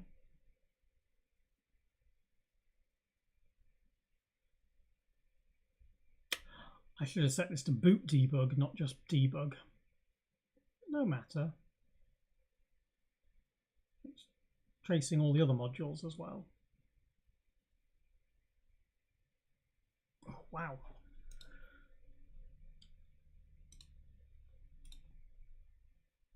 See, it's still updating. Lots and lots of bits. What are you doing? Right, data initialize. What's that doing?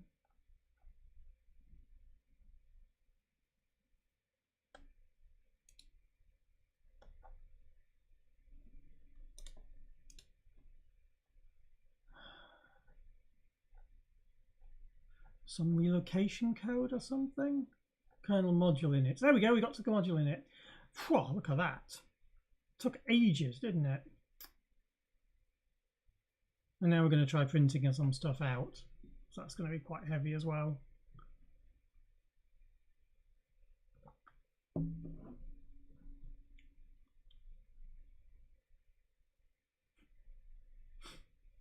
So this is running slowly because it's running every single routine here that's going through the brains just died here, hasn't it? All of the times it's going and calling this, it's trying to now go through printf, and printf is very heavy on doing these things. There's a lot going on in this.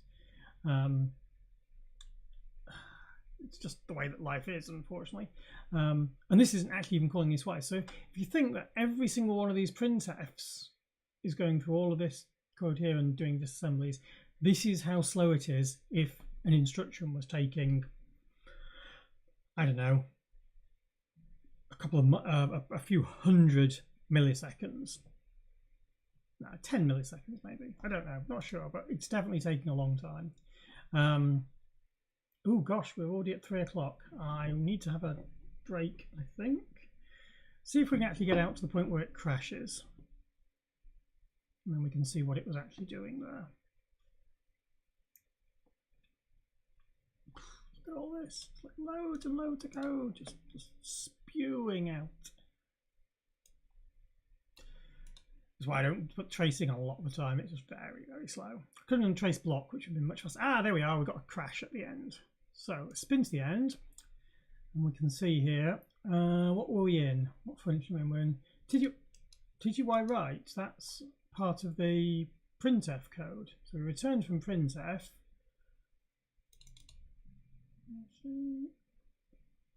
So that's a return. We go into something. R8 number 1.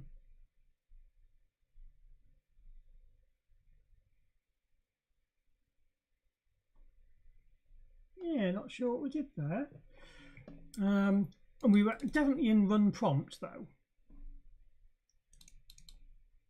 R4 is probably meant to be our workspace, and that's not got something there. It's, yeah, R4 has now got a value of 6 million there, which is not a helpful value.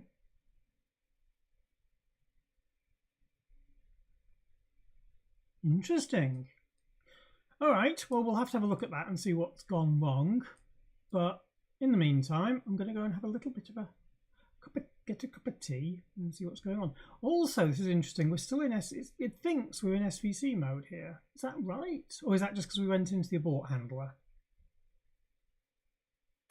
I thought this fault status here was actually reporting the original fault address, not the one where not the actual handler. So that's interesting. Okay, well, what we can do is we can use trace block instead. Using trace block is much quicker because it only tells us about entering exiting blocks, and then we can see here. So we've got, this is the last bit of code it executed. It executed, this is the last block it tried to execute, and it crashed on this line here. We know from the trace.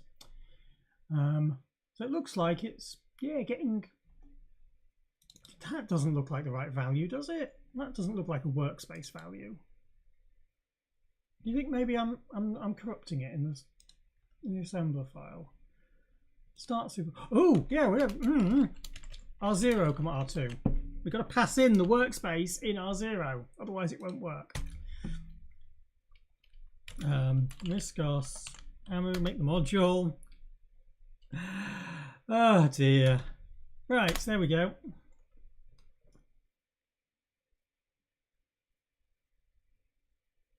Invalid length past a read line V, 0. Not enough space in buffer for variable value. This is all quite interesting. It looks like basically started entering the code in C, done all of our printing calls, tried to read the variable error for this star print, and then the read line call where it said what the CLI size was, got an error, and so it restored the environment, which is good for an error at that point. This is all nice. So what I'll do is I'll commit this very quickly. Header, and that's it, isn't it? Just the header file. Commit as a. Start implementing a stub GOS entry for the module. We can now nearly enter the module when star GOS C is run.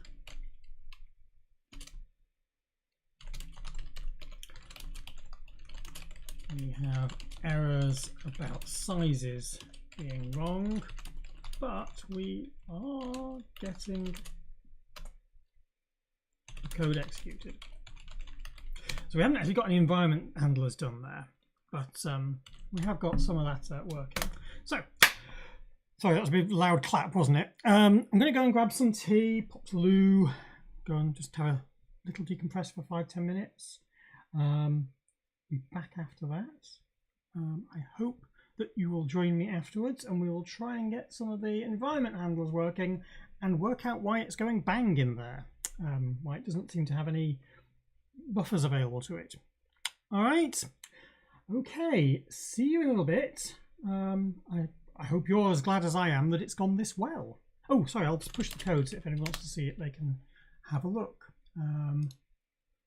It is here, if you happen to want to have a look at it, and you can see the code we've got in there. All right, see you all in a little bit. Bye.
Hello, we're back. Welcome back to Live Coding with Gerph. We are here with a little bit of a fun Easter Sunday, that's the word, thing. There are a couple of Easter eggs around the place for you to spot Eastery things. But also, there is not an Easter egg in the code. There is some real stupidity in the code because we've received a pull request. A pull request from Mr. David Ramsden. Hello, David. I can see you down there. Which they have spotted that I can't count. And we have a look at the changes in here. I wrote the hex digits without a number 8. He's down on the display here. I see you down there. Maybe I should move it around, but you're there at the moment. Yes. I can't count. I didn't include the number 8, and so the hex values were coming out stupid. And I never noticed. That's good.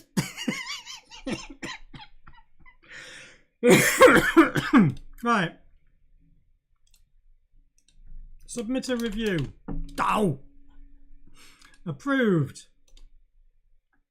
And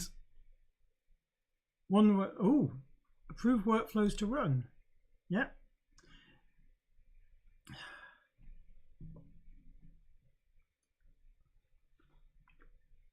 We'll see whether this actually fixes things. It shouldn't break, but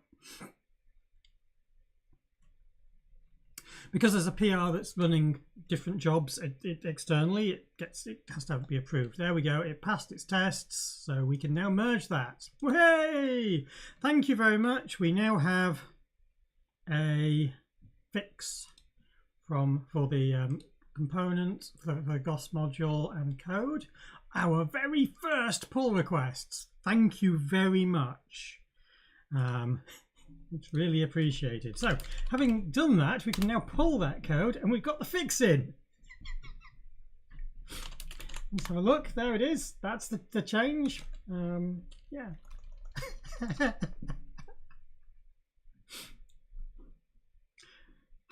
I'm sorry. I feel very, very dumb at that, but thank you very much. Right. Cool.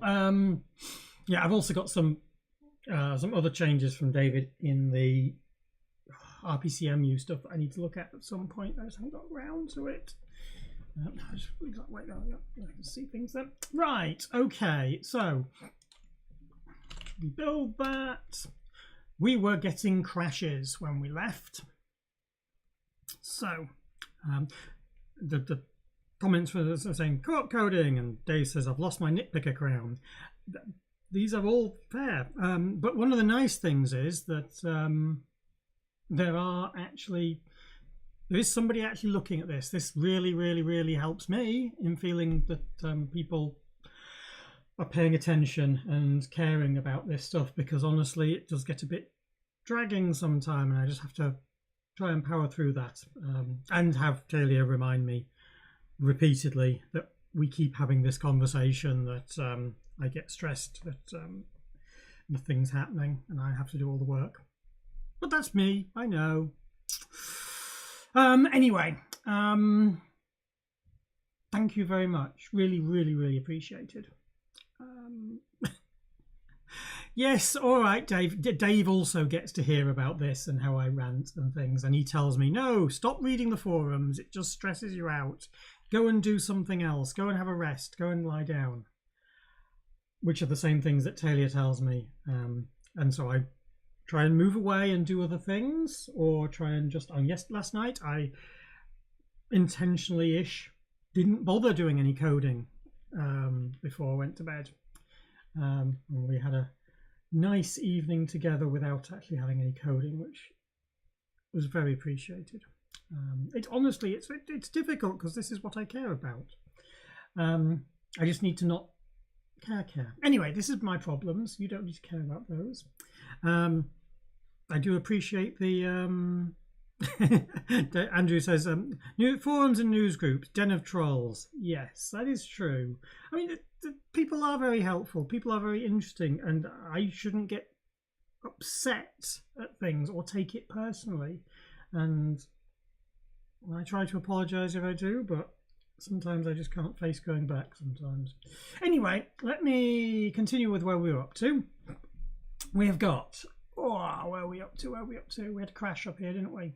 Yeah, no, not a crash. We had not enough space in buffer for variable value, which is kind of interesting. Let's see what we can do here. So probably the easiest thing for us to do here is to go print out. Yeah, print integer R0, print message. So these are the some of the macros in print macros. Print message macro, print message get CLI size, and then os new line there. So that'll just print that one out. And then up here we'll do similar things. So we can actually do something for get workspace size.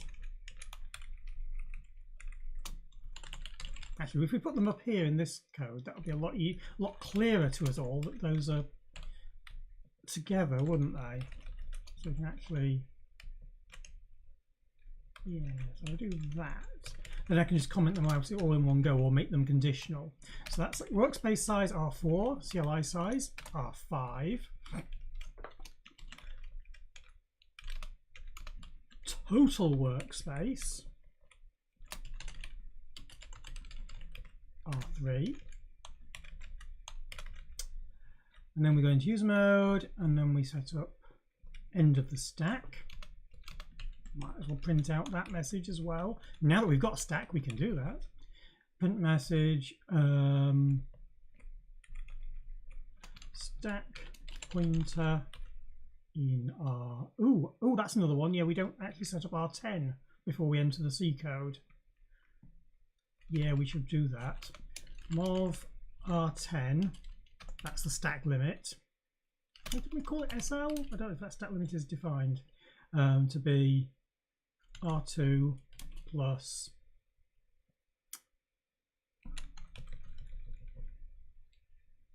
actually we can do it the other way. Subtract the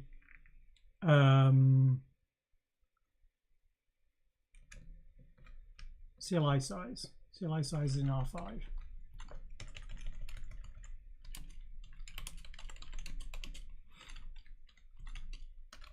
Equals end, that's SP,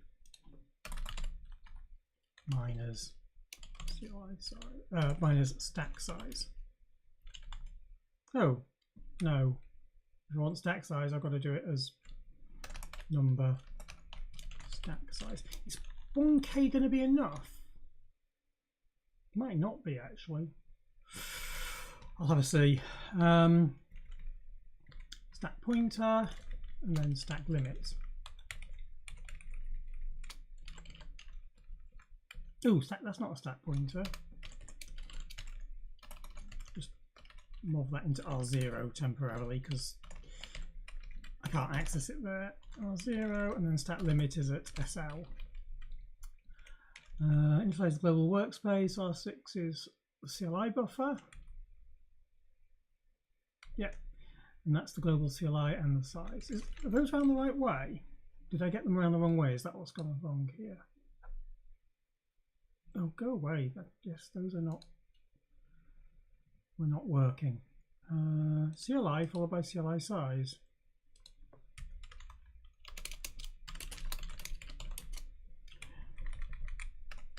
These two must match the use inside the assembly.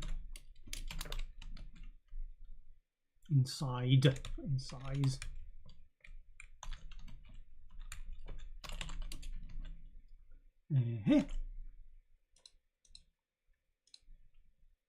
Oh, I haven't printed out the workspace pointer, have I? Let me do that.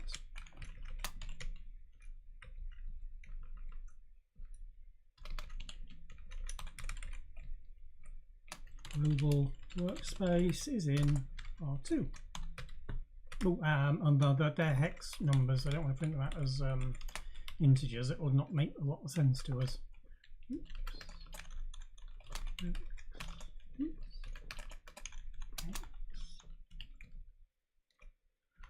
And then we enter it with R2 in there. Okay, let's see what we can do then. Build that.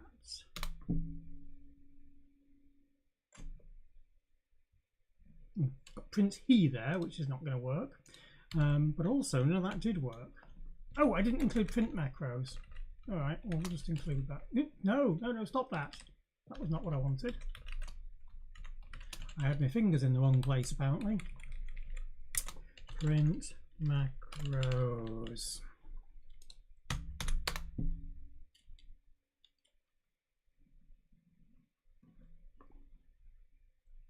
Oh, we need to include swis. Hang on, did I just delete the line that said get swis? Is that why it? I think that's what I did. Header.swis. There we go. Let's try that again. Yeah, that's what I've done wrong. All right, let's give it a whirl now and see whether we get a crash. Yeah, there we go. Got a trace being logged out. Get CLI size 0. Well, that's why it's breaking then. Let's change that. Did I screw it up? 0. How odd. Am I? Change environment, command line area. Where's me?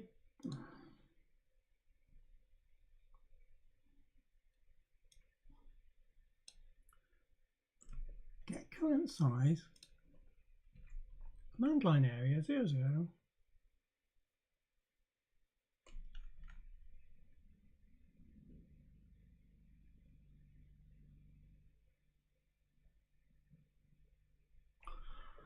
I'm confused at that. GOS PRM lost change environment.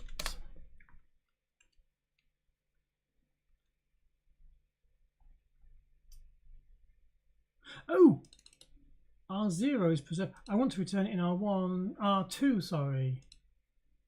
R2 should be the value I'm returning it in.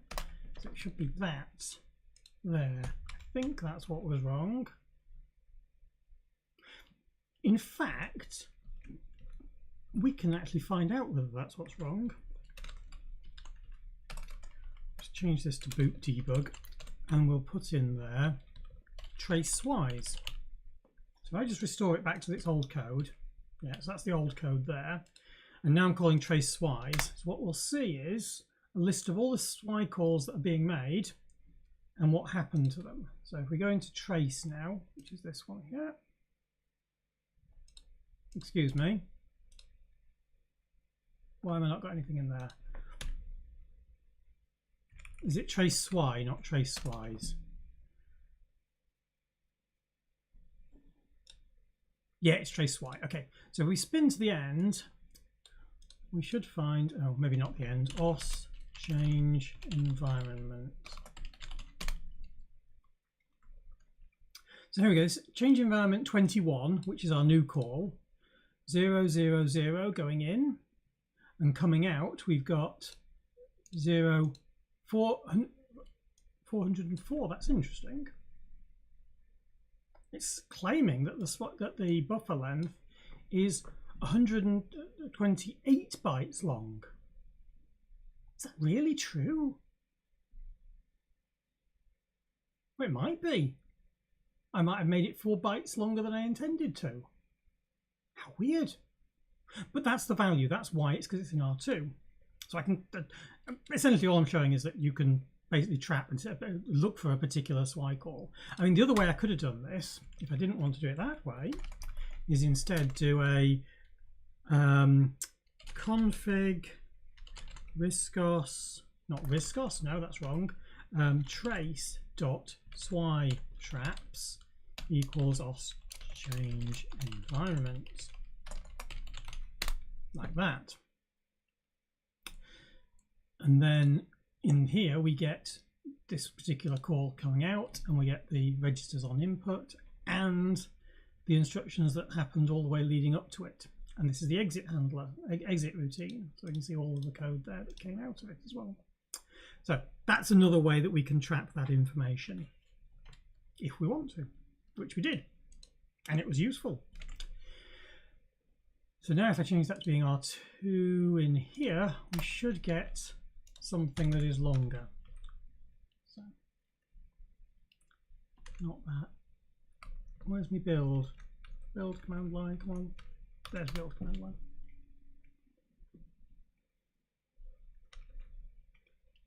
And now I'll leave that enabled. That looks, I probably don't need that one actually anymore. We can just leave it with trace block. There we go. Right, CLI size. Okay, I need to work out why it's 1028 because that's odd. But I have now got a prompt. Almost certain when I type something, it's going to.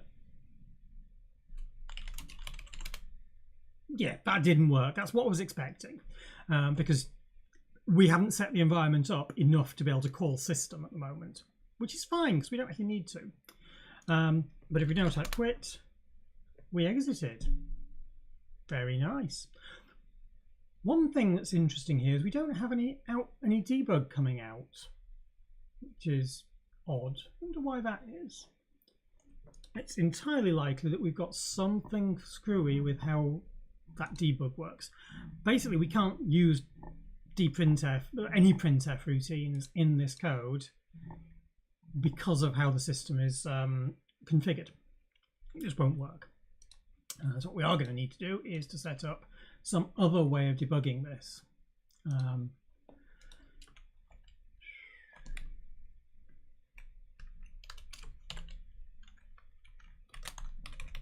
What could we do here?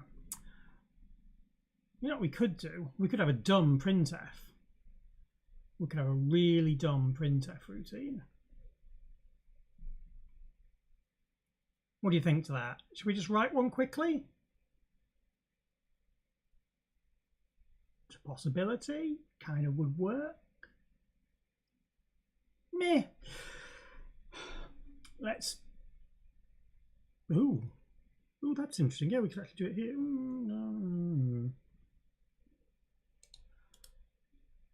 New file. Dumb printf. Dumb printf.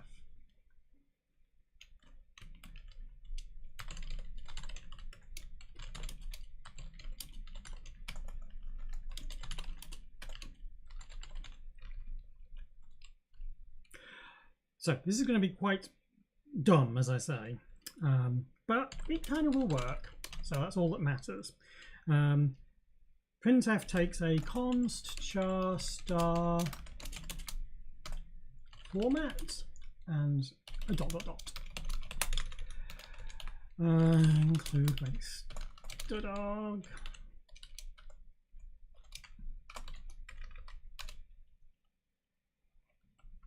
Dump printf. Very much. BA. Yeah, how do you write these blooming things? Riscos 64 simple. That's exactly where I wanted to be. You knew where I wanted to be. That's scary.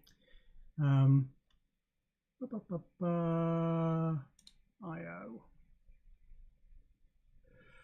vprintf. It's not what I want. I wanted the, is it just printf? Is that what I want? Yeah, it's just printf. If there isn't, there we go. It's that, like that. Okay. But we're not actually going to use a vprintf function because we're not going to care about that. And anything else I needed in from this file includes, yeah, it's just stdog. There we go. And then in vprintf, we'll be doing some nice little bits in here. Just, we don't need any of this stuff. It's all very, very, very excessive for what we're trying to do. In fact, I can probably start out with the same sort of routine, come to think of it.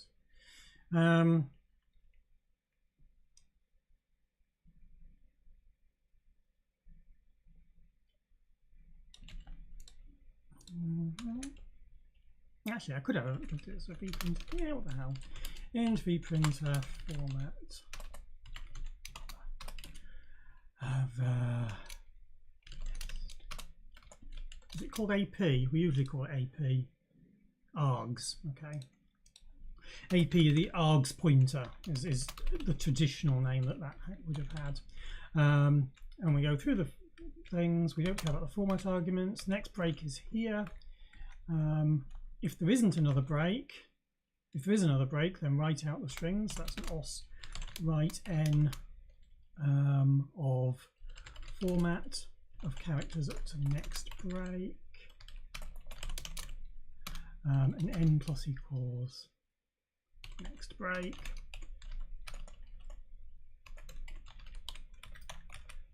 and the format increments over that. Let's say n to be 0 at the beginning. If we got to a /n, then we are done. So we go and do a new line. So that is os new line. That. And n plus equals 1, I suppose. Continue.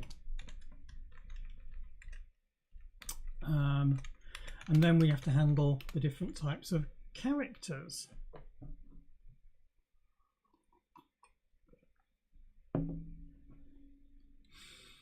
Oh, how do we do this? How do we do this? I need to pinch a bit more code. So it's a %, so we process the format character. We are not handling any field specifiers or anything like that, so we can skip all of this code here. All of this is not caring about field parameters. Here we go, here's the case statement. If the character was a %, then we do write c %, and n plus equals 1.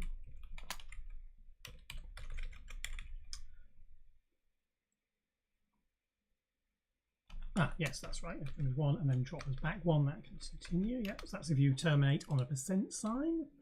A C, I don't care about that. Ones we do care about is S. We want to care about.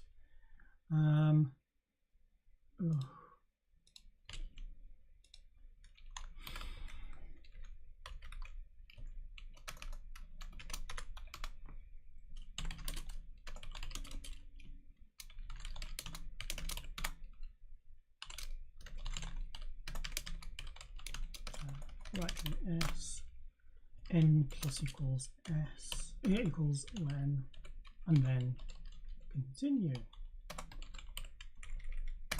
There we go. That's string printing handled. Integer printing. Well, yeah, we won't do integer printing. We're going to do integer printing and hex printing as exactly the same. Because I'm lazy and I can't be bothered. Because integer printing is a bit harder, so I don't want to do that. Oh yeah, we do lots of fun things with this, don't we? Yeah, I don't care. What we actually want is a 64-bit stuff. 64-bit stuff. Value is that. So we do uint 32t value equals uint 32t, and then we just want to print out the number. So we do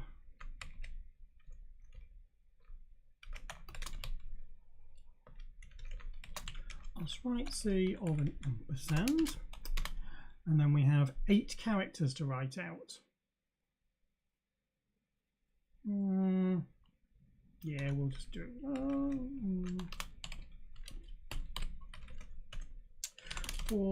No, not n, x, I equals 0, I is less than 8, I plus plus. This is going to be sufficiently dumb that you're just going to be like, oh my gosh. Not 1, 2, 3, 4, 5, 6, 7, 8, 9, A, B, C, D, E, F. I've got a V in there now, stop it. Right, how many characters are there? 16 characters selected, thank you very much. And the value is value shifted right by I 28 minus I times 4.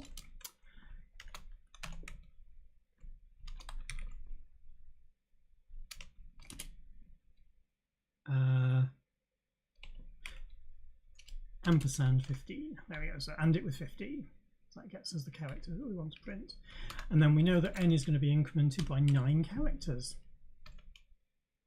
And that's it, we're done. And if it was any other character, we're just going to print it out. So we do os right C of the percent character, and then os right C of the character we just got. And then continue as well. Yeah.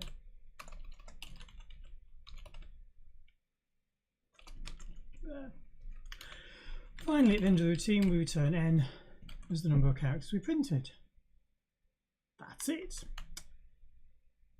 Okay, that may be the dumbest printf that we've ever come across, but it should be sort of right. It probably isn't. It almost certainly isn't, come to think of it. And actually, we're going to have to rename these. So I'm going to have to do these as underscore dumb vprintf, because otherwise they're going to clash with our regular one. So I'm going to have to do something with this here. Dumb. I've done it again. Dumb printf. There we go.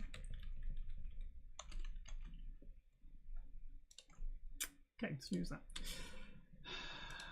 Right. Include debug. We'll have a debug file that will actually define this, and that will actually handle all the bits that we need to do in here. So let's create the header for that. So new file called debug.h. Yep, debug.debug.h. And that's going to contain pretty much the same thing as we've got in these. So it's going to be like this in there, but it's also going to do something. Nadef debug underscore h, debug underscore h.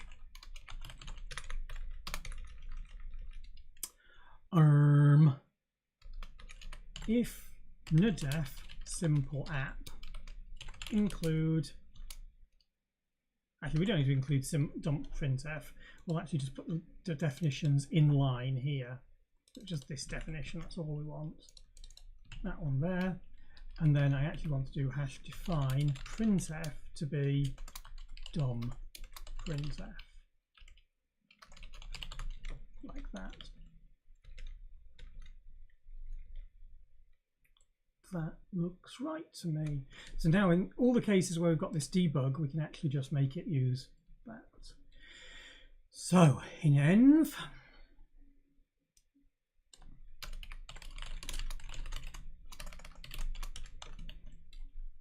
is this a good way of debugging?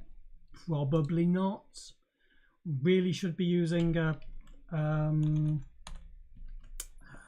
breakpoints and all the rest of that stuff, but we don't have them, and yes, I've got round to that. That doesn't have dprintf in it. No, it doesn't, so that's fine. And then prompt, this will have the same thing. Yep, there we go. Right. Let's do make the regular module first, regular command line first, and check that the command line is working, because it shouldn't have broken that. If we've broken that, then we've got a different problem. Pyro, where's the AIF runner?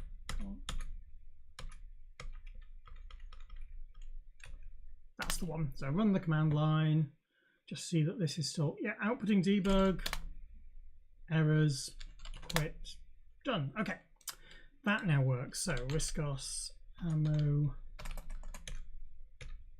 module, not working. Non-formal. That's probably I missed a semicolon in debug, I bet. Yeah, I missed my semicolon there.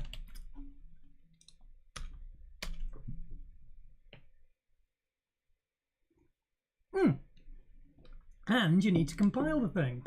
Oh, that probably means that I've not actually made it properly. Let's see what we get out of it, shall we? o.dom printf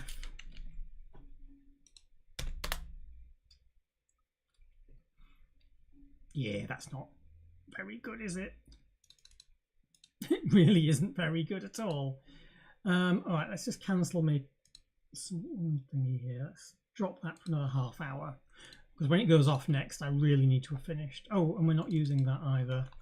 And we can return n at the end of it. Okay, what else was wrong with this? Format's not declared. Line 13. Oh, yeah, problems jar star. And we need some definitions here. So we need string.h. We need os.h. There. Is that everything? Oh, we need os.int as well. Std.int, sorry, as well.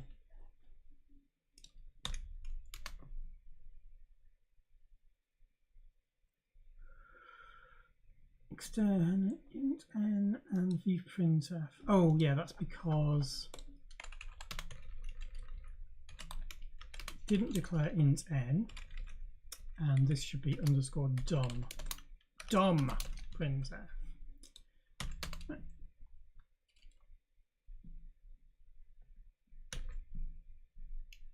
Right, not build the module. Yeah, built the module, and we want a pyro to run the module.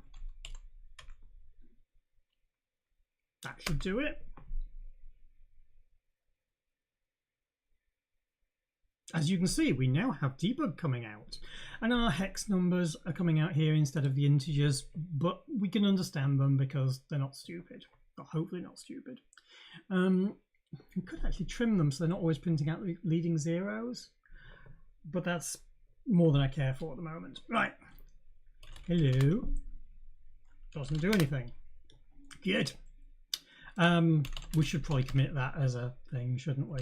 Add C and H.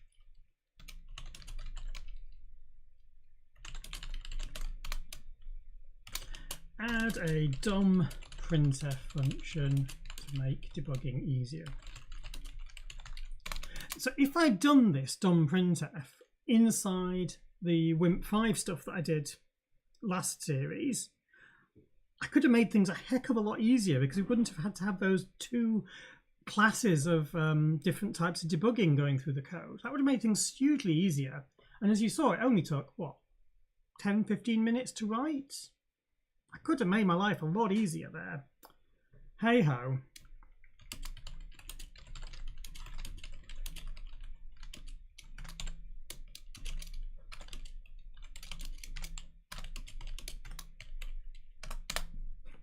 That's all it does. It's actually slightly more efficient than the standard printf, because it isn't doing character output with which printf does. So it's actually probably a little bit more efficient. Also, it's not doing all the other bits that printf does, so there's quite a bit in there that's better at. Right. So now, if we have a look in prompt. So this is a bit. If we look at, oh, go away, get rid of all of that stuff. I need to fix why that's broken, but I don't know at the moment. If we have a look here, we've got this system call. So we should actually only be calling that if def simple app. We do it that way. Otherwise, we want to do it with a an oscilly call. We actually literally just call oscilly on it and get back an error. So equals if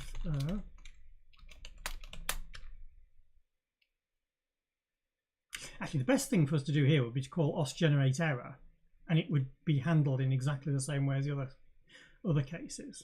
So why don't we do that? Os generate error.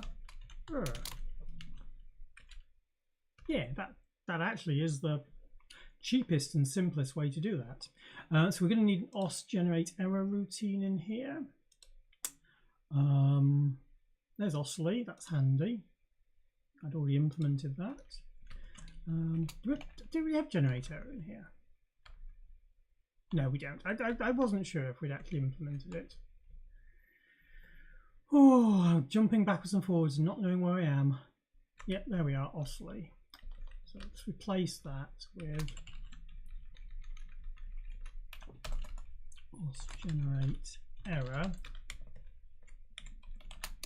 raise an error to the environment.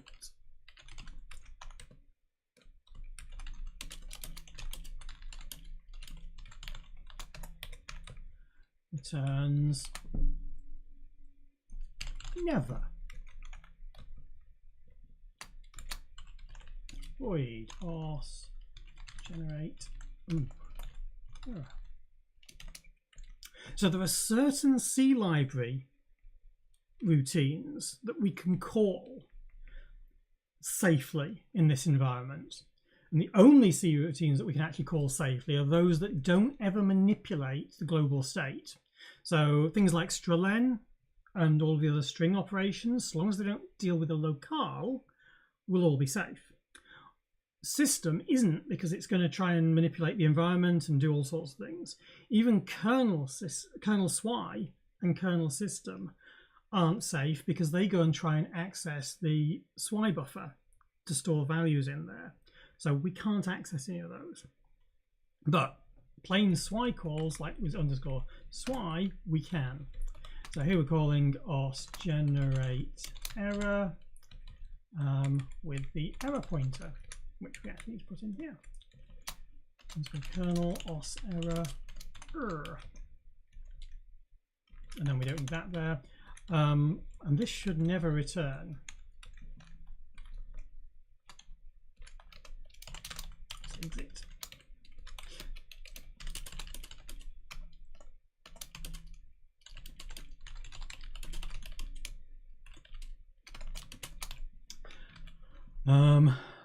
Let's exit. Let's have a.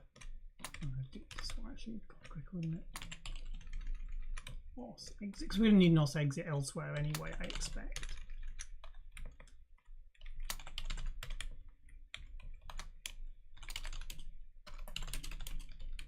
We might not need that actually. We may never need it, but at least we'll have it anyway. Exit. There.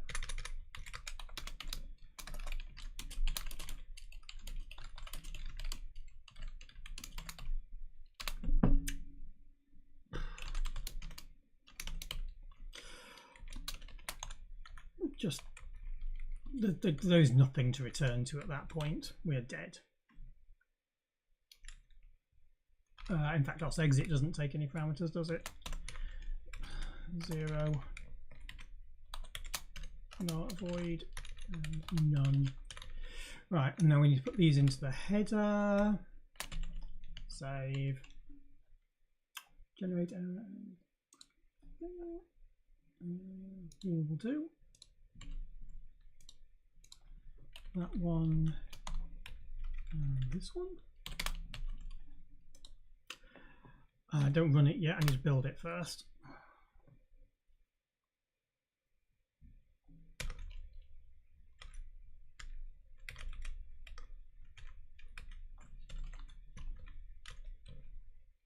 Yeah, that one, that'll do.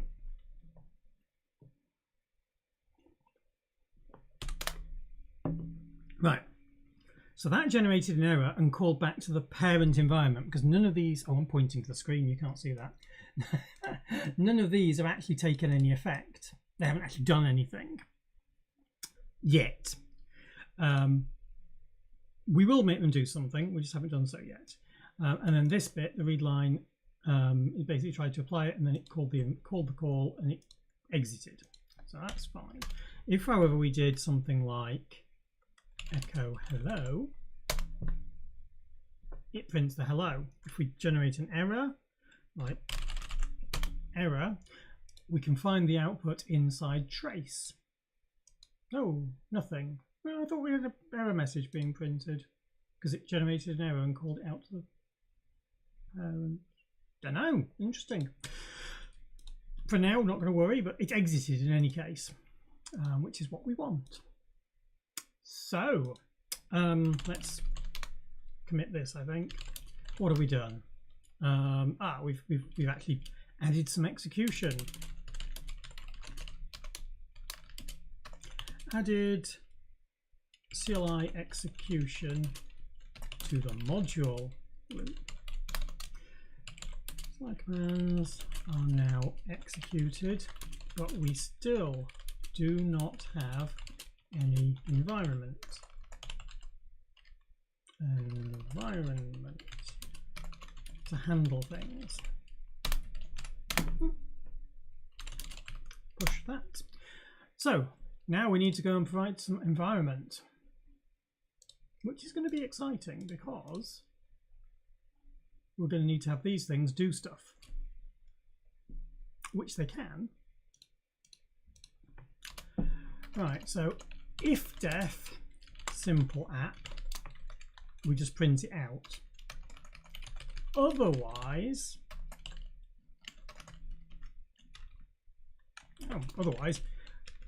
probably actually we can probably do this as a dprintf.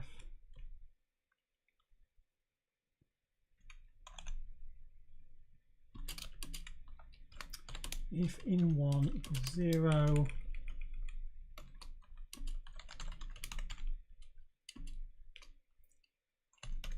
r1 equals read.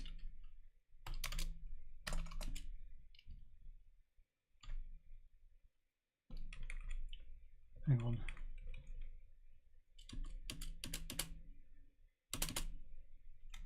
Like that. Else.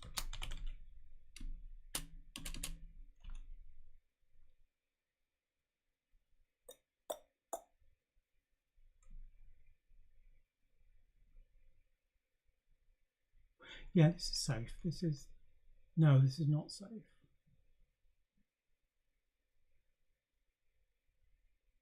I'm going to put braces around it.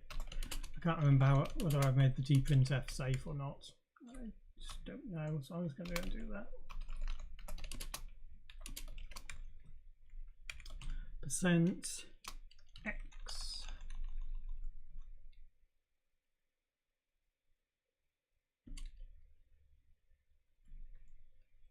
Is that right? Comma 1. And then we repeat this for 2 and 3. Oh, I left a space on the end of the line there. R2, 2, 2. Oh, so it's 3 for that one side.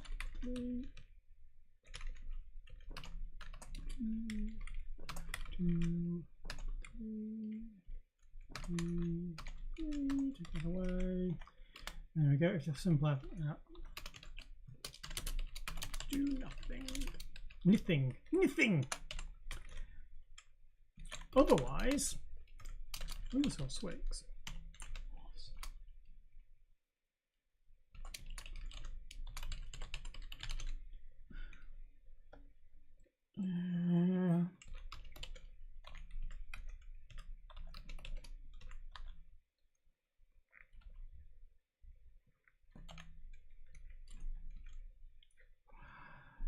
Change environment in our 0 to 4.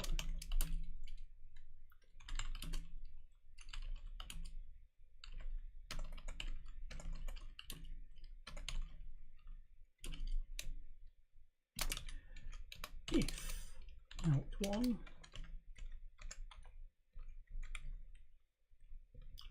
or underscore out are 1 to 3. So we pull out the values into out 0, 1, 2, 1, and 2. Otherwise, we don't need to read them, so we just leave them alone, and we don't have the output. Like that. There we go, no error handling, and we just do the job. Right, so all of this is going to go bad once we hit these calls because they're going to crash, which is going to be pretty fatal. But that's okay because we're just trying to get something to work at the moment. I haven't built it, have I? Built it.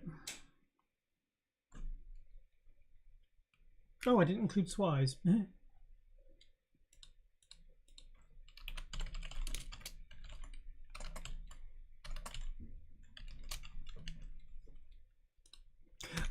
very likely that this won't work. It's very likely we'll get something that's quite broken. Illegal type for operands. Oh, out 1 that should be. There we go.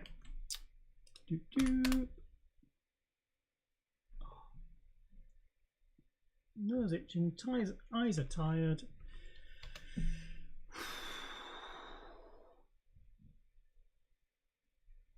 Right to address 0, aborted on watch point. Yep, it went bang. I also forgot to put a new line at the end of that. Let's just do that. Okay, what actually happened here? We've got lots of bang in there, that's fair enough. Lots and lots of bang in there. So we did that.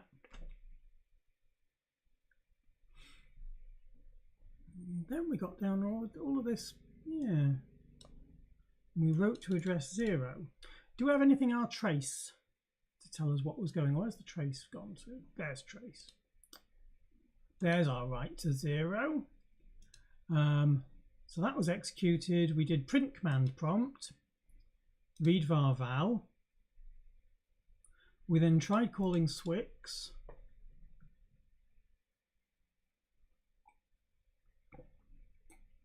That was the swix for read var val. Oh, and that went bang. It was that call that went bang. That's interesting.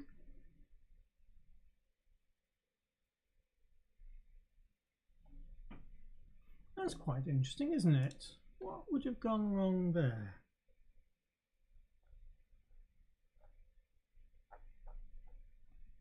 Let's turn some tracing on for the swyargs. Comma trace swyargs.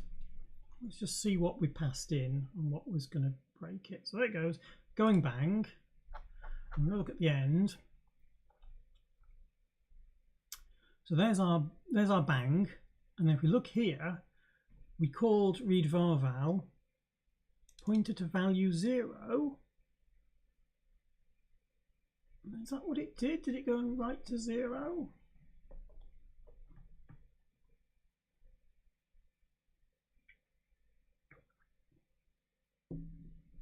It tried to write whatever this string is in there. That's curious, isn't it?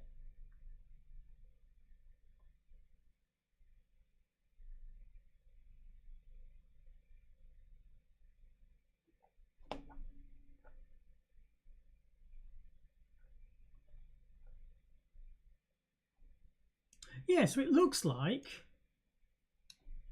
the pointer to to where we're going to actually store it was 0, and it said it had 404 bytes there. That's weird. So we have a look in here, and above all of the Python debug, global workspace is there. Huh.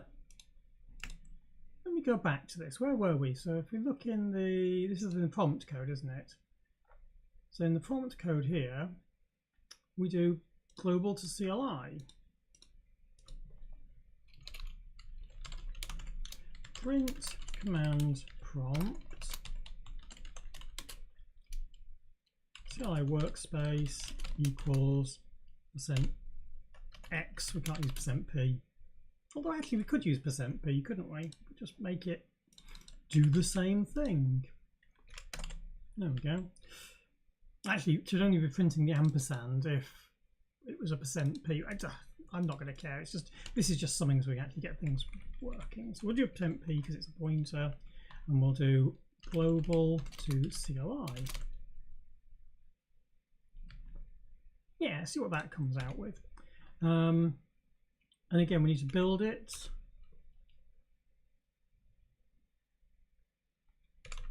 And then run it. Now there's our strings. CLI workspace 0. Well, that's why it's breaking. Very bad. What was our global workspace?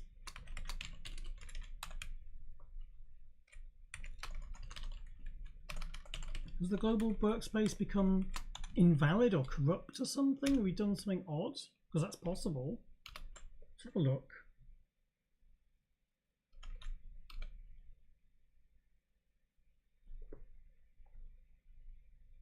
Global workspace 58C4. Global workspace 58C4. There we go. So that's correct.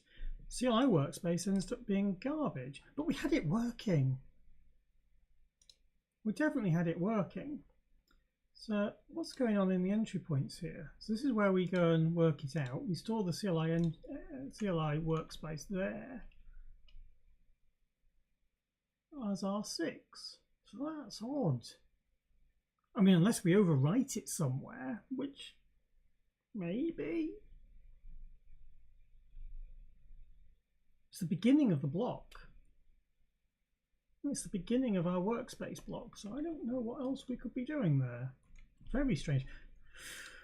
Okay.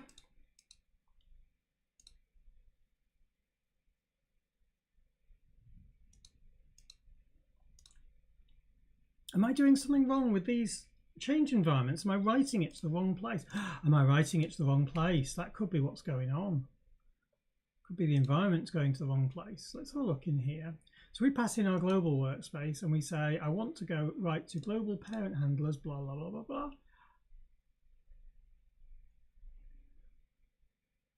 It's always going to the global dot parent handlers. We're never going into global itself. That's all nulls. That's fine. You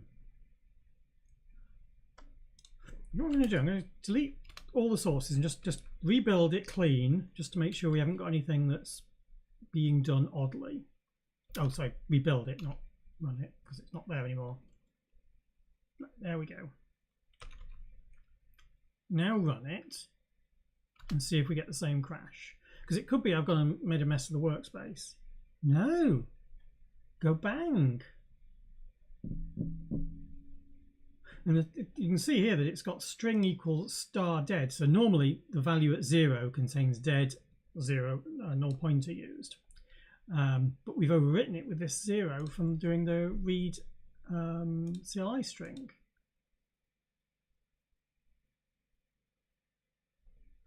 Okay, so what we know about this code, if we scroll back up to the top here, not this bit, sorry, way at the top here, we know the address of the global workspace is that address. So what we can do is we can go and set a watch point on it. So config dot is it watch points dot, I actually don't know what it's called. Was it trace.watchpoints? Equals that address. Is that right?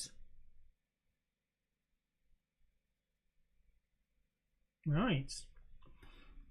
So if we now look at the trace output now, which I can't find, there it's trace. So we have a look at the very top, start at the beginning. So these are the SWI calls. Lots of things happening. And here we get a write to that address. So this is the code. If you ever look down here, we can see this is the actual code that did the setup just before we call start supervisor. So this is this instruction here trying to store the actual pointer. We can see that because it says 12514. It's the start of the block. All right, fair enough. We can't quite see it. Fair enough. The next version of Unicorn does handle that better. Right, so that's what we're doing. So now we should somewhere in here find the next write to it. This one here, this is where it's becoming corrupted. Why is this getting corrupted?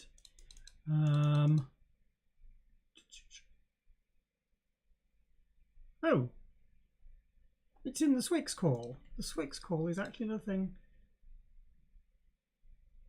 Yeah, the return from the Swix call is what's corrupting it. R1 there. If I look at R1, where's R1 gone? I've lost it. R1. Yeah, that's that address. That's not right.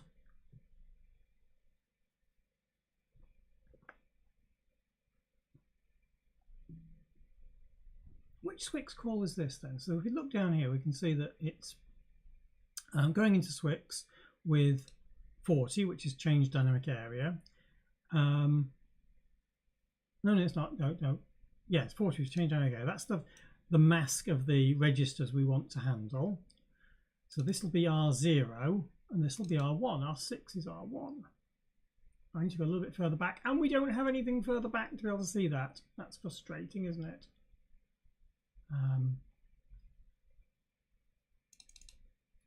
No. All right, so that's sigh. Okay, so what is going on there? Although, yes, if I look at the next thing, it tells us that this was the SWI call that was made. Or a bit before SWI call. Change environment 0 is the SWI call that was made. So the very first one is passing in a value that's saying corrupt that. Out 1.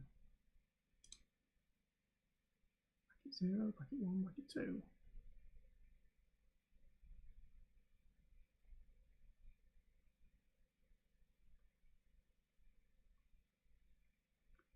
Parent handlers, memory limit.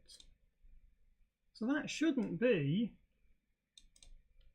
that should be the global, in the global block.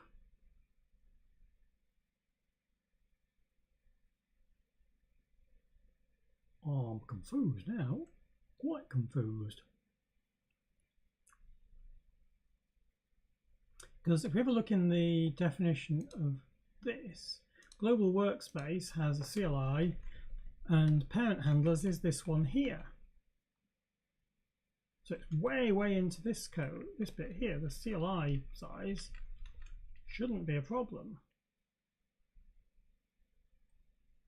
That shouldn't have been touched by it. I am a little confused. I'm very confused by that, yes. Very confused by that. What we can do is say here, return into send x /n, comma out 1, and if that comes out as 0, then we know it's not returning anything. Okay. Yeah, off you go. Oh no, that's running it. That's no use, is it? Build it.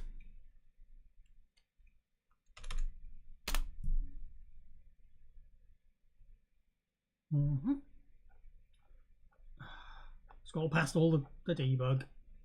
There we go. 5.8 DC was where it's meant to be writing it to. And then 5.8 EC, E8.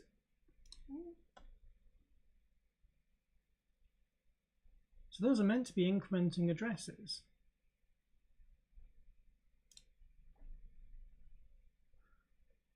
Naught, 1, 2, 3, 4, 5.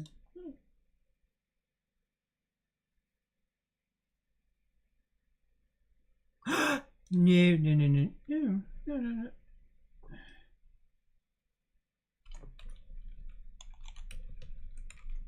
Am I just dumb? Is that not what I thought it was? Have I just done something? Yeah, I've probably done something dumb there. That's what it should be. I think the other didn't mean what I thought it meant.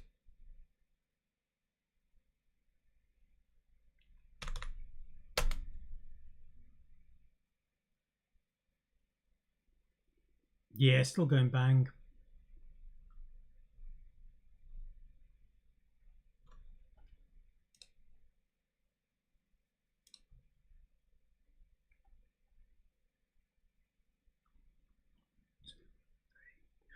Naught, 1, 2, 3, 4. Ooh, 3 registers are going in. Not 4 4 registers, but all the way up to R3. Not to.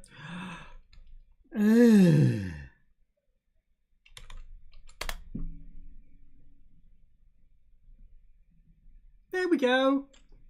Hello. Right, data abort. And that data abort is happening because the error handler has been called, and the error handler is currently a right value to 0. So that's why that's crashing. And I can't call the escape handler because also that just crashes as well. So kill %1 jobs.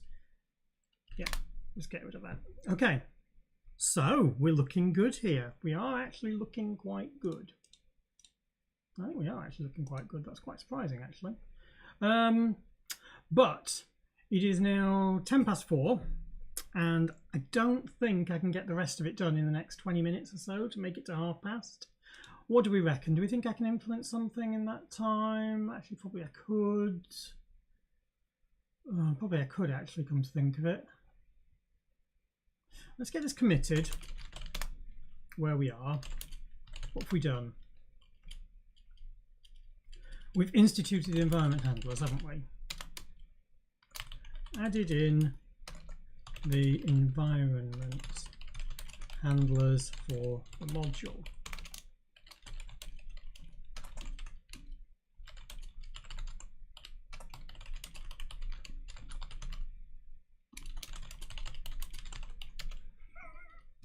There we go.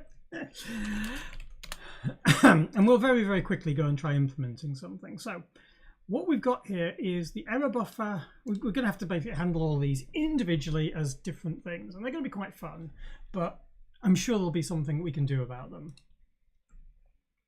So the first one we want to handle is the error handler, because that was the one that was the most obvious. Something's gone wrong. And so that calls into something called env error. And it has a it has the buffer it sets there, and it goes and tells it what the that's not, I don't know what that actually is. I'm going to have to look it up. So RISC-OS PRM program environment. I think it's program environment it's called. Yep, that's the one. Oh, let's put it into that. So let's just pull that over here. Actually, let's pull the URL up there. That'll be easier. New page, please. Right, so what we want is the error handler.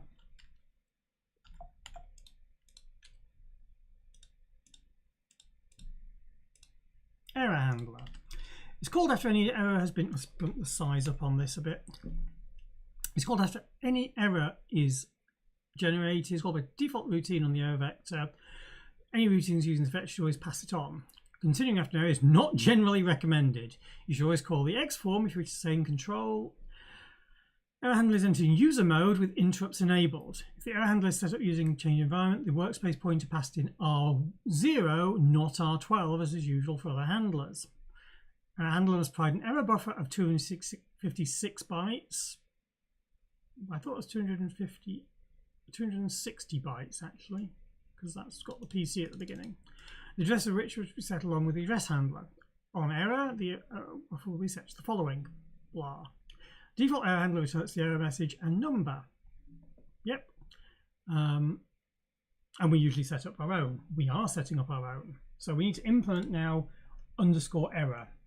So this is only present if def simple app. Otherwise, we need a little bit of assembler code. Let's provide some assembler code for this. Right, okay.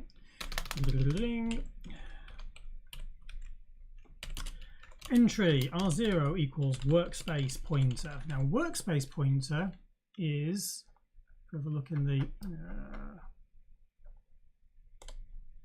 find it here, sorry. Come on, where's the entry sequence? I'll just look for it in here. Workspace pointer is value of R12. So this is the R2 value. And the buffer is in there. So probably means I've actually passed in the wrong thing. Let me go back to env. Here we go. So when we set up the error handler, we're actually passing in, we'd be better off passing in just global, because then we know what everything is.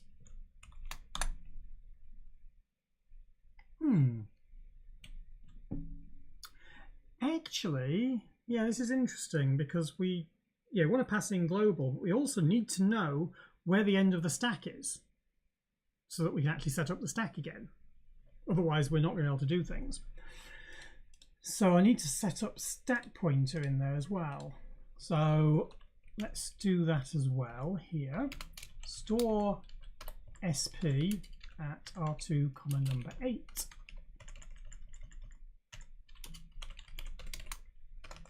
Stack top equals stack top. Not what else I can say about that. And then we've got to put it into the actual global workspace here. So that we have void star stack top. And we're going to rebuild everything with this. And that's all we need to do there. So that means we can always get back the stack top. So equals a global workspace pointer. Okay, underscore env error signature. We don't have any stack. Sorry, we do have stack here. User mode. We do have stack here, which is exactly the stack we were left with when the system caused an error. But we need to go and restore back to the point at which the system was safe. So we're going to just go more, say LDR SP, number R0, number 8. Restore stack to the top. There we go. And then we can call our error handler, our plain error handler. We don't need to do anything else. So our error handler that actually deals with this is, hang on, if we go into prompt, didn't we have an error handler? We didn't, did we not implement an error handler? So let's see what it should be in the utility module here. So when the error handler is called, we call env error here. Env error is write the error out and then call run prompt. I'm sure I implemented that, didn't I? Didn't I? Is it an env? No.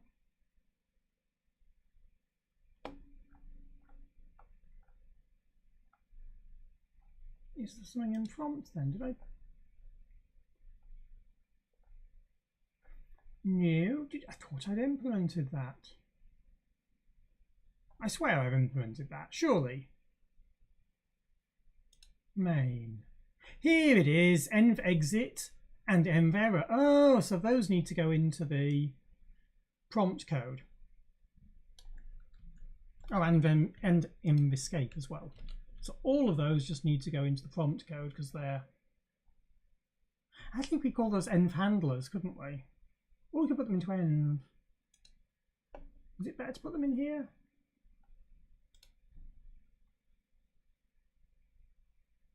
We'll put them in here. No, because they need to handle prompt stuff. So this is actually part of the prompt handling. Let's do it in here. Let's put it in here. Fine.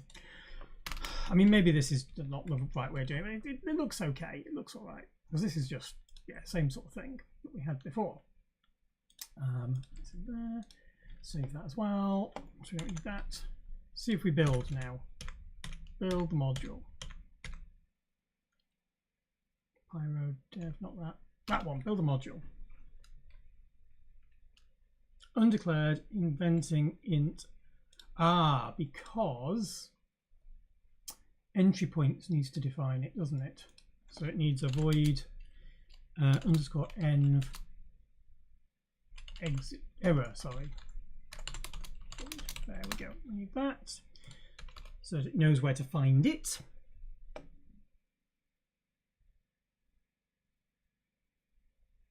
Oh, did we not include entry points? Yeah, okay. Let's go back to env. So include entry points. Oh no, sorry, wrong way around. else. We'll implement the other ones in a minute. Shouldn't be too hard. And now it's not there because we didn't export it from this. So we need to also go into here. I need to branch to something. It was env error, wasn't it? And fortunately, our 0 has already been set up to point to the right place. Oh, but we haven't set up the stack limit. So we want to do sub sp, comma number stack size. So I get to set up the stack limit. Sorry, SL sp, stack size. We're also not setting up the frame pointer. We should have a frame pointer set to 0 as well, shouldn't we? So let's go and make sure that that's set correctly. fp, number 0.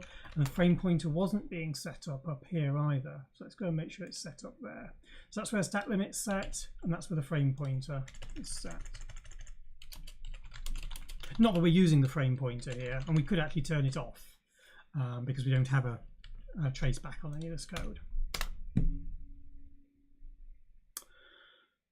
Oh, and we need to import that.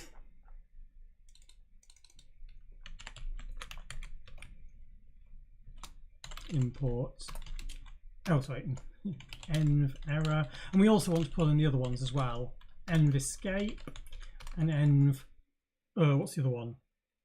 Env error and escape. Exit. There we go. So pull all those in.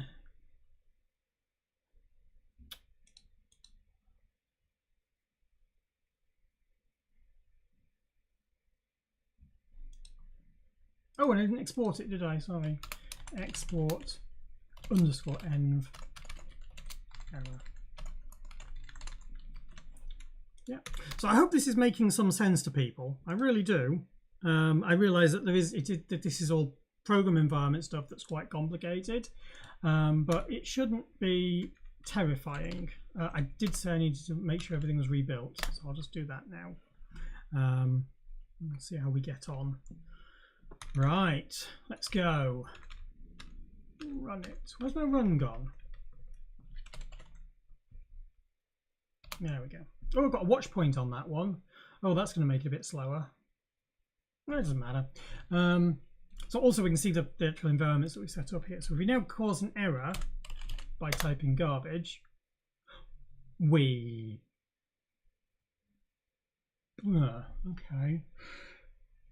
GOS, error handler, error, null pointer used. That doesn't look right to me. I think we've got something going wrong there. But I think the reason it's... So I press Control D, which I think is calls an OS exit, which I think...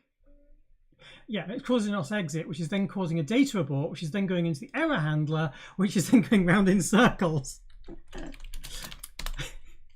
It's fun. Jobs, foreground. There we go. Let's kill that one. Right. So we're printing out the wrong thing. Why are we printing out the wrong thing?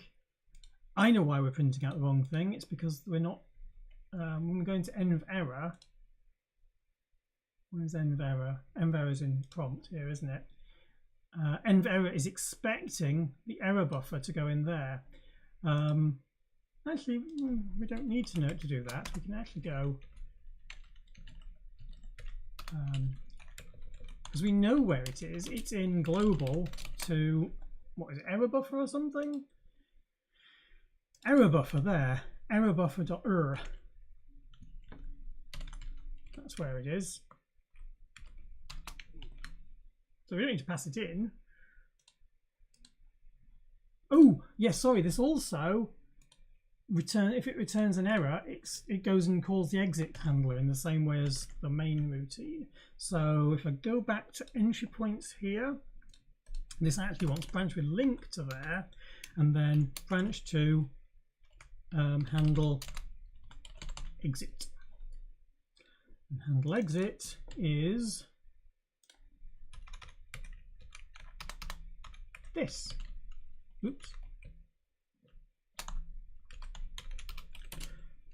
Common exit when supervisor returns from error or exit handlers. Okay. I haven't built it. It's not going to do any different. Kill %1 foreground. Build it. Test it. still let me try. I need to take watch point off there. We don't need that. Hello. Oh dear. Error handler. Port on data transfer. Not a very good error, really, is it? Why did we get that then? Have we got anything in our trace handler that's going to tell us about this? Right, here we go. This is what's happening here. So we call our oscillate, we get back an error saying hello not found. We then call generate error. And then we call os exit. Ugh. Oh, and because we called os exit, we end up going into this writing 0 and exiting. Why do we call os exit there? That's really strange. Because we shouldn't be calling os exit when that happens. We should enter the error handler and we should be executing. Okay, let's see if we can trap that. So if I, what we can do here is we can do, rather than this, we do configs trace.swy traps equals os exit. So as soon as we hit the os exit, it'll tell us how we got there.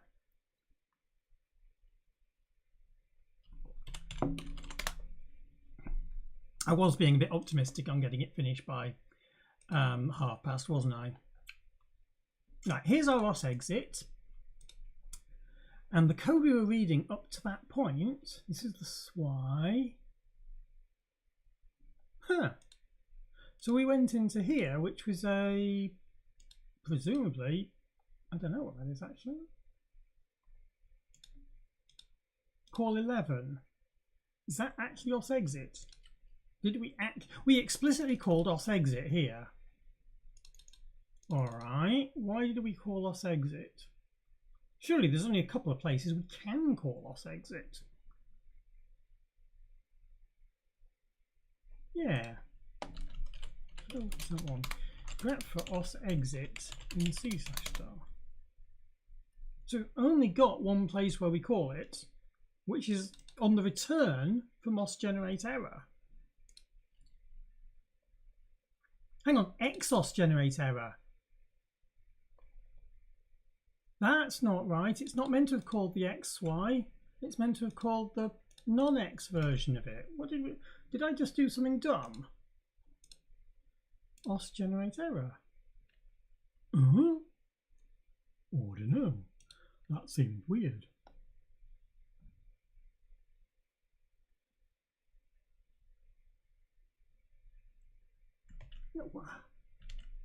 Yeah, I'm very confused at that because we shouldn't ever have called the X variant and then gone into the os exit call here. Because underscore swy shouldn't do that. It should actually just generate an error and go into the error handler. I thought.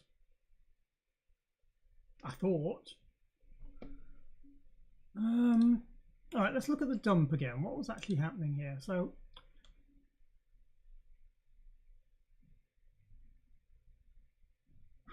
maybe if I also set the trap on os generate error. I mean, it's a bit pointless calling os underscore swy. We could actually have it as a separate call, but so there's our hello, and we failed. 1%, back to here. Right, so here we go, coming down to here. CLI called hello. Then allegedly we're calling os generate error here. Xos generate error. We come in like that, and then we come out with an error pointer. Either way, so here's this. So we're calling swy with the swy value in R12. R12 contains, that is not an X variant swy. So when it says calling xos generate error, it's not. That's a bug in my code, I'm guessing, because that is not It's not calling XOS generate error, it's calling DOS generate error. Oh, except no! Except this is calling XOS CLI, which then is going and executing. Yeah.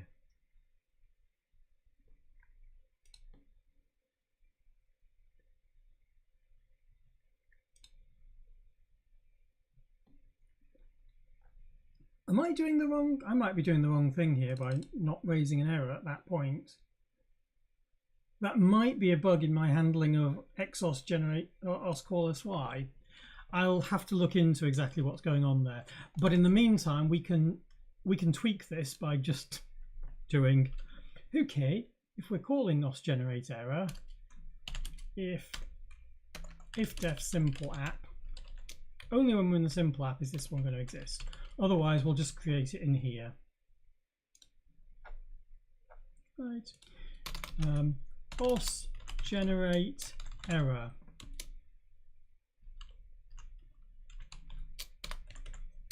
SY. OS generate error. SY. OS exit. There you go. We can actually just export that. OS generate error. There we go.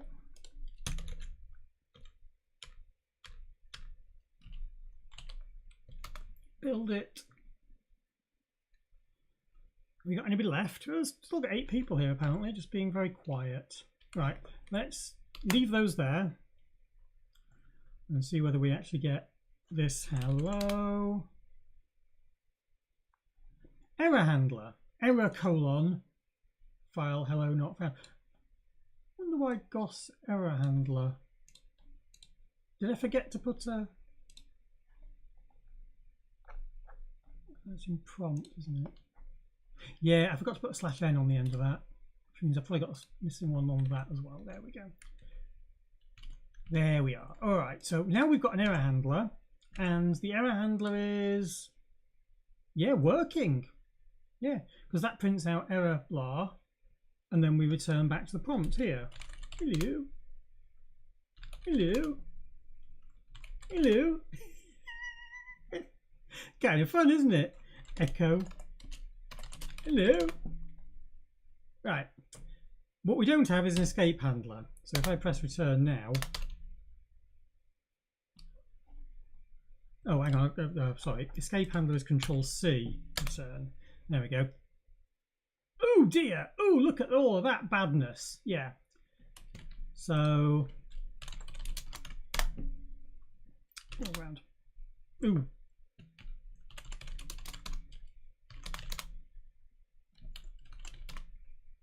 Oh, I've got 3 of them. Kill percent 3 as well. There we go. They're all dead. All right. So that got us those. The other bit in here, I think, is because we're not acknowledging the error handler. So if I have a look at acknowledge, escape, it's got the escape handler. So I think we have to acknowledge it when we do an escape. There we go. Escape ACK. There we go. So we need to do that. I'll need to find out what that call is. I think it's hex 7E, but I'm not sure. So let's just have a quick look.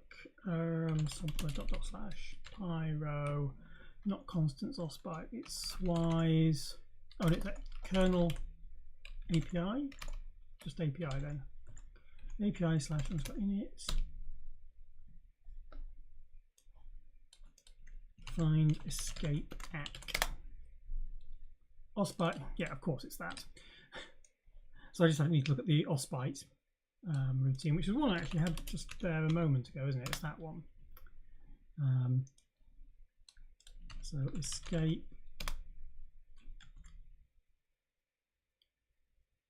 acknowledge escape 7E. See, I'm scarily scary. And we do that, hang on, when do we do that? When we report the escape. So escape is here, escape. When do we call escape? Of course, so we do an escape check there. And then if it's set, we go and call escape. And if we got an escape result from the OS read line, we also do it there. That's fair enough. And the escape handler doesn't do anything. All right. So we've got two things here. We've got doing the escape check. So let's do that.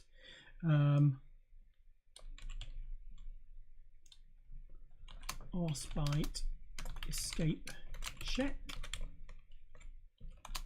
Check whether escape has been pressed.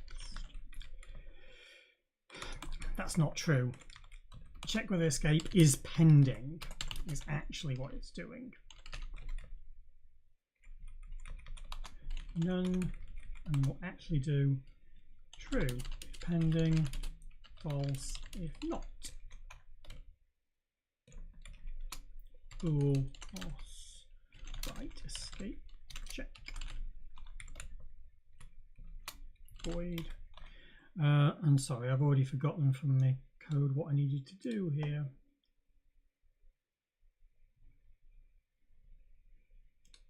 Right, escape check is actually really simple. It's read escape state.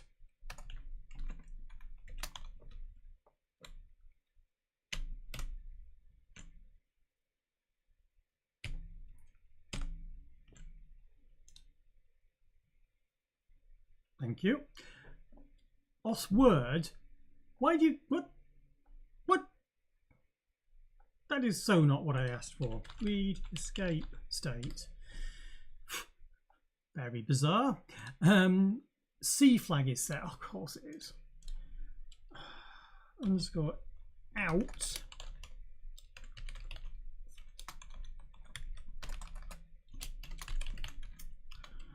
uint32 t flags equals 0.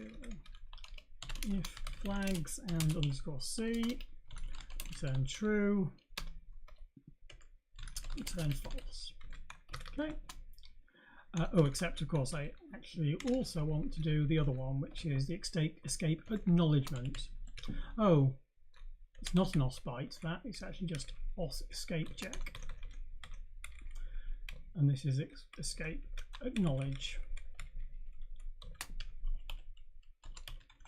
Actually, let's just drop the OS from that because we can actually just call it escape check and escape acknowledge, which we could put into another file if we wanted. OSBite fine. Somewhere around here I've got that one there. Thank you. That one, please. That.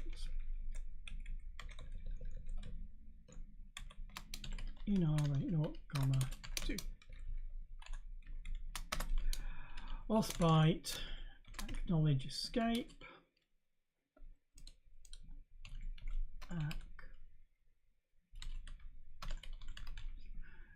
Escape condition.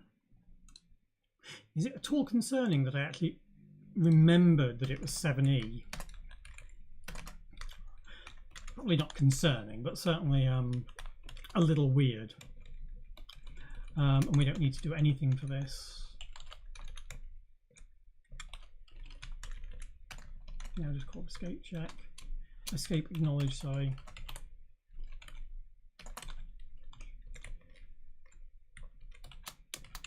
Acknowledge.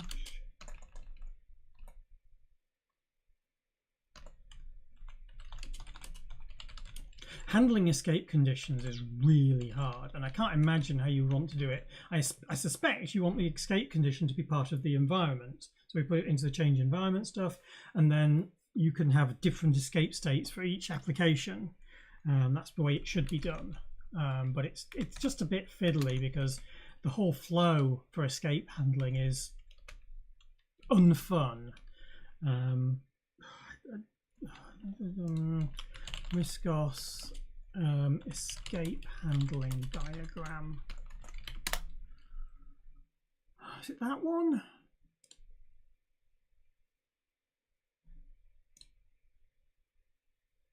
I'm going to find it. Input escape handling. Here's our that's the escape handling diagram. So this is how you check whether the escapes are set, and it sets like clears flags. Do the escape key effects. That's what happens if you do the escape, acknowledging the escape. It goes through all of this process. It's all very fun. If anybody's interested in that, it's I can't jump to it, but it's in here as the escape handling diagram. I can't paste links to an actual image into there, but you can see it. It's not the nicest of things, but you could have a look at it and have a see. I also can't spell acknowledge. D in there as well. Right, all of these need to go into our header now. Where were they? I put it just before generate error in here. That's fine. Again, these might move into an escape file since they're not direct. They're logical functions as opposed to direct APIs. They do like semantic functions. They actually do things. It's called escape checks. And again, not a lot else you could do about these. So, right, okay, so what we want to do now is we want to build this into our prompt handling. So if we look in the prompt handler up here, we do it here. If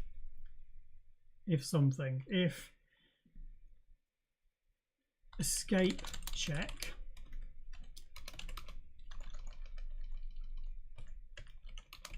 then escape, and what did we do? Do we just continue? Do we go around the loop? Go in here, we do an escape check, escape, and then continue. So we go back to there, which we can do. Continue. No, continue like that, sorry. If we have in here, we have a code check for 17, don't we? There we are, there's the check for 17. If it was just escape, we keep going around the loop. Right, actually, let's move this here to this and do escape there, so we don't print out the error at that point.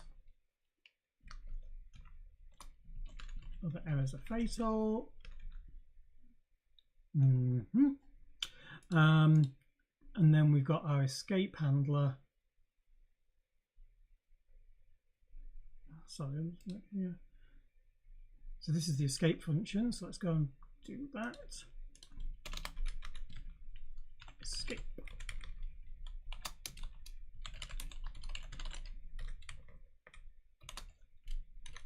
Escape reporting. Parameters are none. Void escape. Do we have a message for escape? Nope, we don't. We'll make one. Define escape. Right, what was our C code doing? It was literally that and then print out an escape. So let's make it do that. Oops. So we want, I've actually called it escape acknowledge there. So there's a reason why I called it ACK, because I can't spell acknowledge, at least not reliably. OS new line, OS write 0, escape, OS new line. And there we go, that's our escape handler. So if we now go up to into this. Start supervisor, env error, where's env escape gone to? There's the escape handler. I think that's actually probably all we need right now, because the GOS escape handler doesn't do anything. That's going to just turn itself off and do nothing. Printing error will handle this, and then the env exit will do the others. So let's hook in the env escape handler. Which we can do by going into here and moving this section of code moving this section inside there, and then we'll define the escape in here. So get the function. What does escape receive? Now, escape's kind of fun. Where has it gone? It's here. No, not this one. It's this one. Escape handler.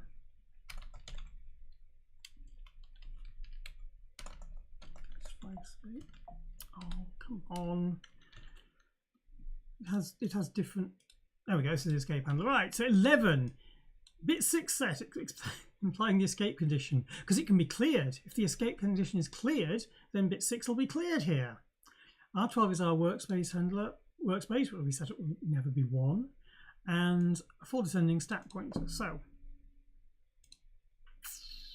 but I think this is also handled in SVC mode, so that's kind of fun as well. Workspace, pointer to our workspace. Well, that should actually be our global pointer to make it nice and safe. Let's just check whether we are setting up with the global pointer, because I don't think we are. Escape handler. No, we're not.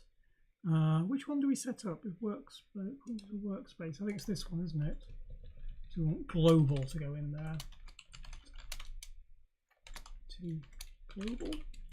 Right, and then we'll have a very similar handler in here to what we had elsewhere. So I think actually at this point we're in SVC mode. R0 equals, sorry, R12 equals global workspace pointer.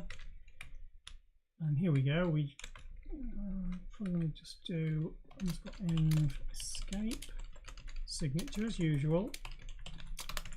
We do want to push something, so we're going to push R10 to R12, and we'll pull R10 to R12. Ooh, and we also want to push, this is actually an entry sequence, and this is an exit.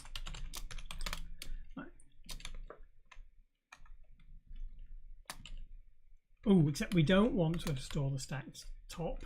That would be bad because we've got stack already set up, SVC stack.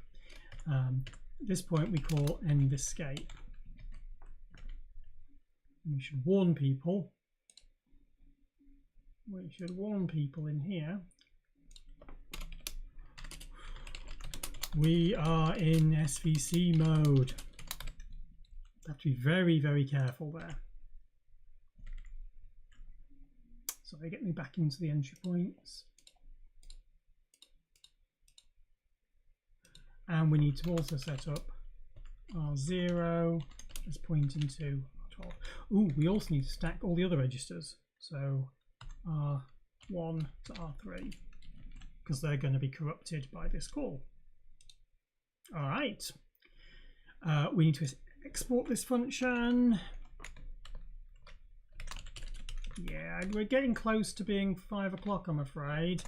I'm going to have to call it a day very shortly, I feel. We'll see how we get on. I'm still feeling quite comfortable that we're going to get something actually completed and workable today. But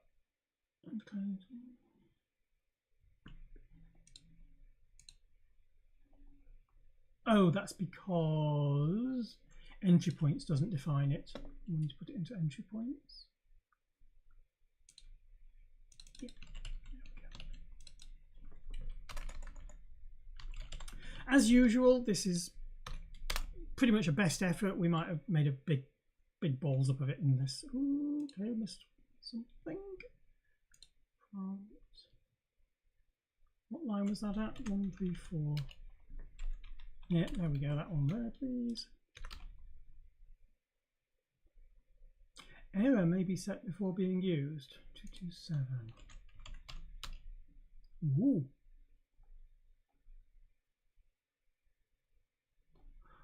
Well, just to ensure that we don't, let's go and set it to null, which will be safe because it will go and call us exit.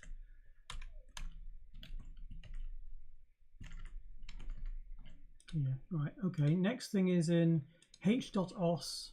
Oh, we probably haven't included stud bool. Yeah, let's do that.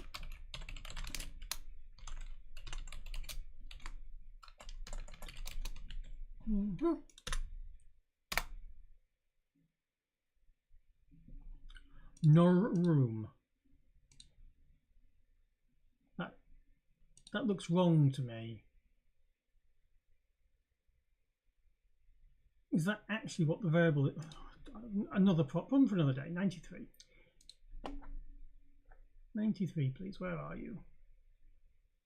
In the C file, sorry.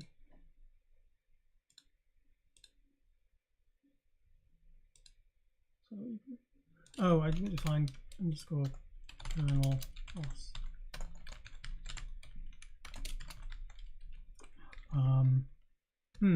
Although actually we can't do anything if there's an error anyway. Let's make it return as if there's an error there in that case.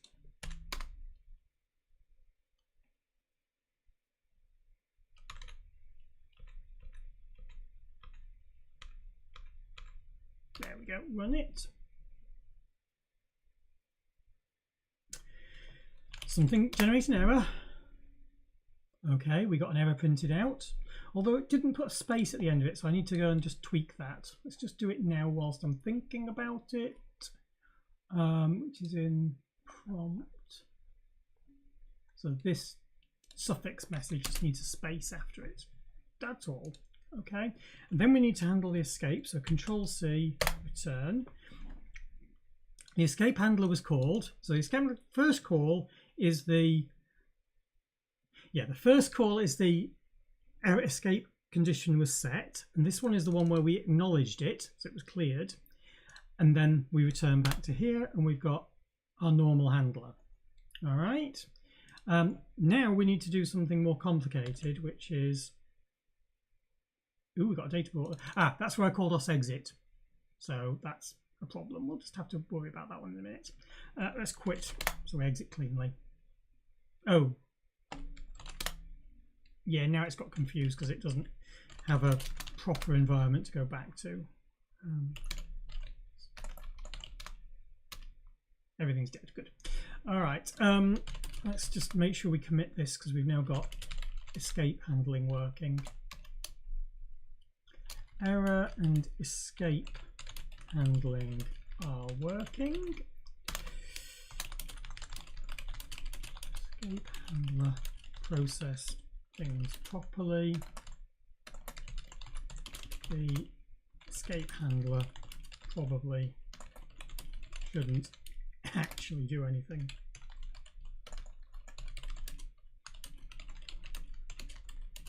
Could just return. Exit handler next. Push that. Okay. Exit handler now. Exit handler is a bit more complicated. Yeah, it's a bit more complicated. Exit handler, how do we do this? Yeah, so I look in, not that file, this one, right, so where's the exit handler? Exit, so we'll look at error exit.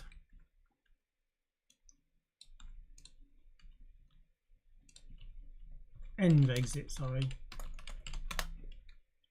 Right, so if we're in the prompt, we call the develop handler, otherwise we call os exit, and otherwise we run the prompt, which I think is what we've already got implemented in here. So have a look down here. Env exit, yep, that looks like what we've got. So let us try to make it work, which I think is really simple, because I think we just move this out of the way like this, and then we provide an entry point handler for it, which is very much like the error handler, but not quite. Exit. So have a look in here. Exit handler is called when os exit is called. It is entered in user mode. You specify the pointer to the workspace passing R12 when this handler is called. So identical pretty much to the error handler, except it's coming in R12. So exit, we restore the stack, we also go and pass in to R0 the error pointer, and we call exit. Is that actually the whole implementation? It's possible. It's possible. Oh, I forgot to export it.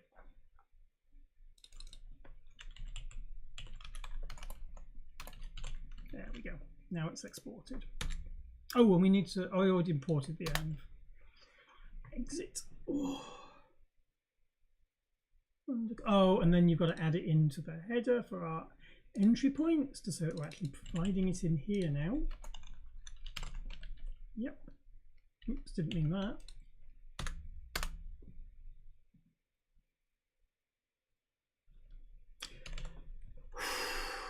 Who's feeling good about this?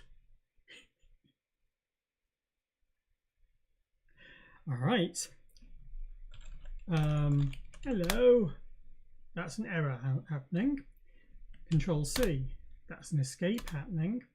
Now we need to try and trigger an OS exit. So let's do a quit. That isn't working. Why do we think that's not working? Star quit use, returning to parent environment. Restore the parent environment. 4 and 5 didn't get restored. That's odd. Okay. Nothing is returned. And then we get a data abort. Interesting. Oh, until in envexit. Did I fail to rebuild everything? That's possible. Let's just kill everything and start again, just in case it wasn't actually built properly.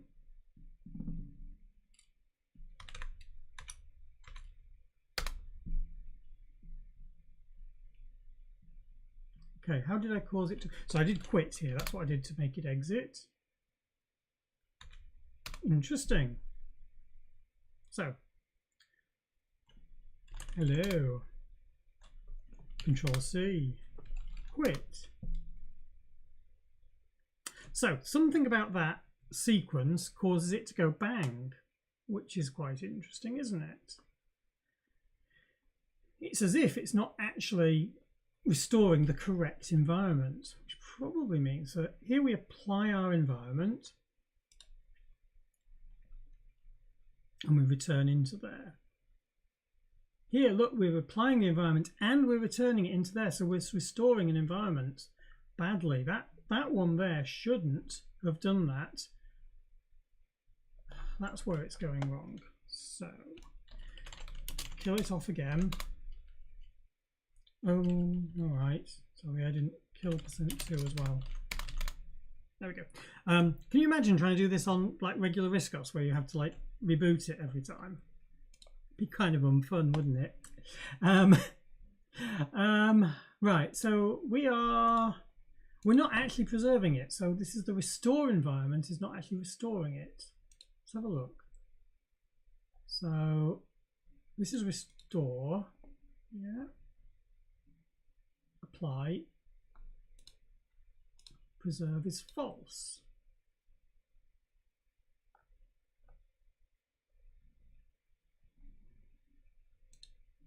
If we're not preserving, no.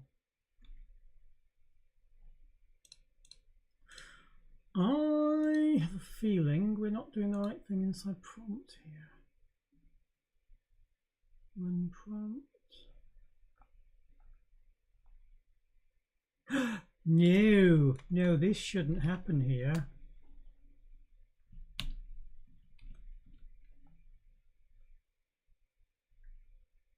It should only be stored in start supervisor. Here is where we should store it, because otherwise we're storing it every time we re-enter this prompt. And actually we should also do restore the error handlers at the beginning here, so we actually get and ensure that even if something went wrong, we get our handlers in the right place. Yes, snooze. Okay, build it again.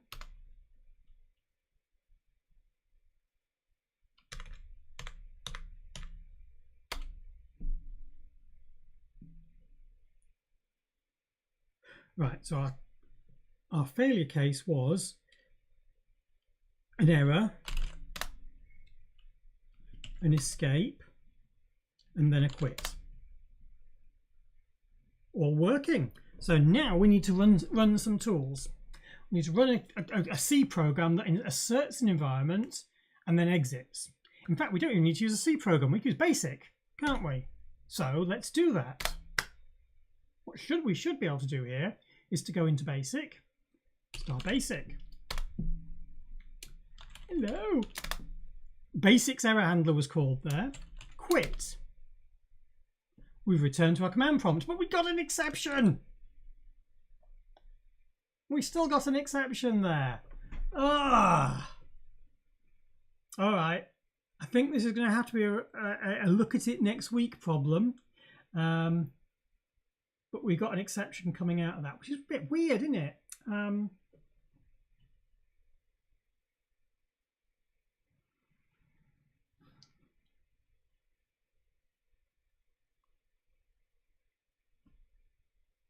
In fact, we've got the trace information here, haven't we? We can see what actually happened on that last call. So here's where we're doing stuff, fair enough, but we should have an exception report here.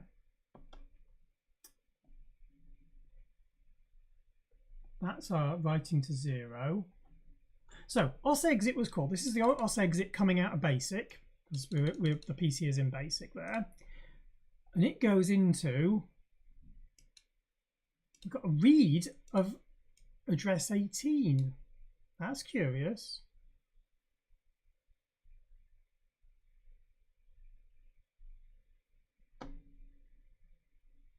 Oh, hang on. Oh, hang on. Exit handler. Where's the exit handler? There it is. Right, we never pass in the global workspace. So we pass in 0, so it goes and uses 0. Well, it has 0 left behind. Control kill. 1 jobs, foreground. Build.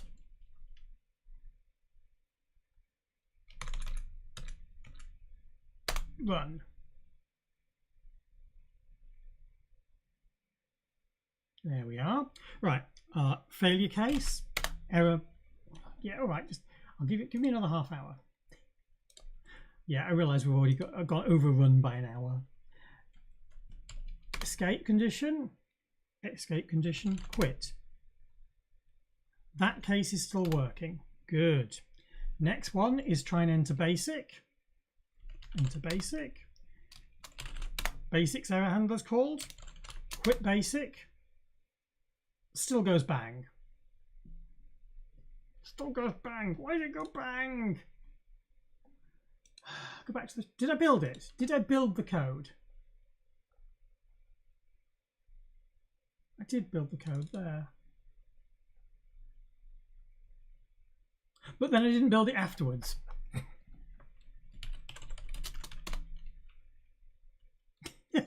Yeah, Andrew says that's one for next week, and then fixes it 30 seconds later. Yeah, sometimes it's just easy to do things. Sometimes you realise that it's actually not easy and screw up. So this time I forgot to build the code.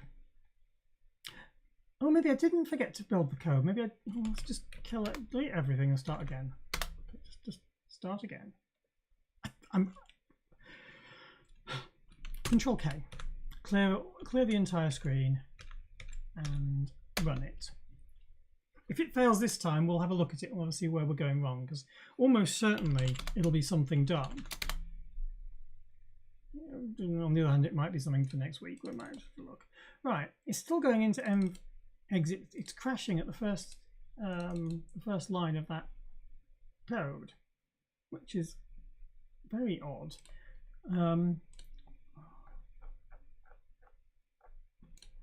exception. Here's our exception, right? So what? Fault address, some very bizarre number. And exit. So we were in basic. Basic did called some change environment calls. It then did os exit. We then went into our code, which then did pull this out of here and called envexit. We then tried to call dumb printf,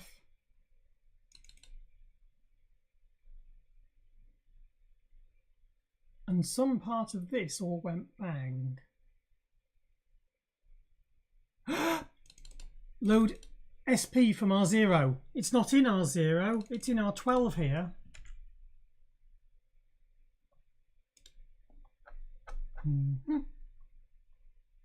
There we go, R12.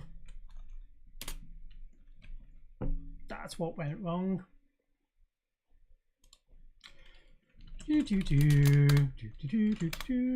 Foreground. Make. Oh, sorry. Viscous ammo, that thing there. Pyro. Run it.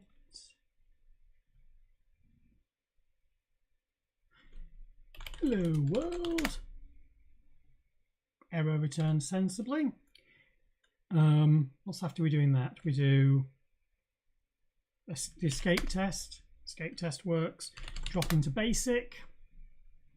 Quit basic. No exception went into here. Right.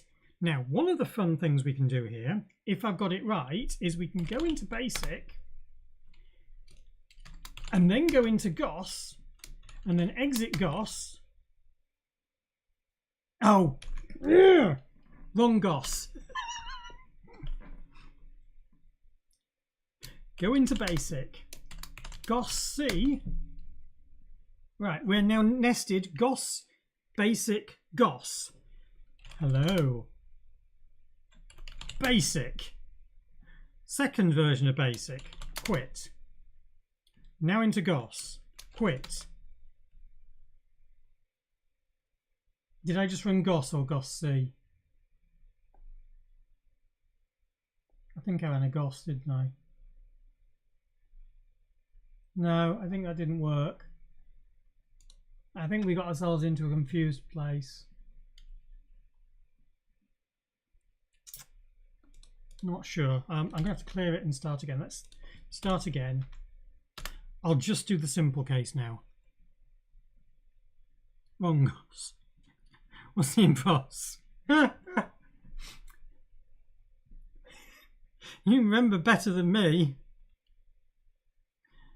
Viscous Text says, I go to a confused place daily. It's called work. Right. Basic. And then into GOS again. Right, we're in GOS now. Hello. Right, we can't enter basic twice. That was the other thing, because of course doing that breaks things. Quit here. Does that take us back to basic? No, it didn't. Oh, because the quit handler exited basic as well, and then took us back to the parent GOS. And now we're out. All right. C program, because if a C program works, then we're pretty happy. How can we get a C program? What should we grab? Util/ projects paramaniac commands. What's a fun thing to have in there? I don't know. Let's copy ammo to here and just see if ammo works. Because I mean, ammo will then try and run CC, which will then fail. But in fact, we could probably copy CC in there as well. Let's do that. Yeah, what the hell? Oh, maybe we haven't got CC. No, I haven't got ammo. I haven't got CC. Fine. Well, we'll see what this does then. We'll just see what happens. Pyrodev, run it. because we just try running AMU and AMU should fail, return an error, and then we should be back into GOS again. Do AMU, and we're back in GOS. This message here has not got a new line on it, so that's a little bit untidy. Which one that is? Should be that one there. Okay, so that's that one. But other than that, we're good.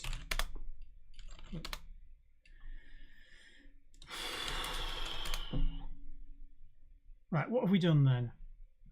We have implemented git commit, added the exit handler. That's it. We now have an exit handler that traps the exits from children, and we didn't actually need a CLI handler at all. So we didn't need the internal calling it handler, which we could have added, but apparently it wasn't needed. Yeah. This is one of the advantages of having already got it written in Python. I can just look at how it's written and go, oh, that's what'll work then, which is good. We still aren't entering the module and trapping and setting up the system without the C environment.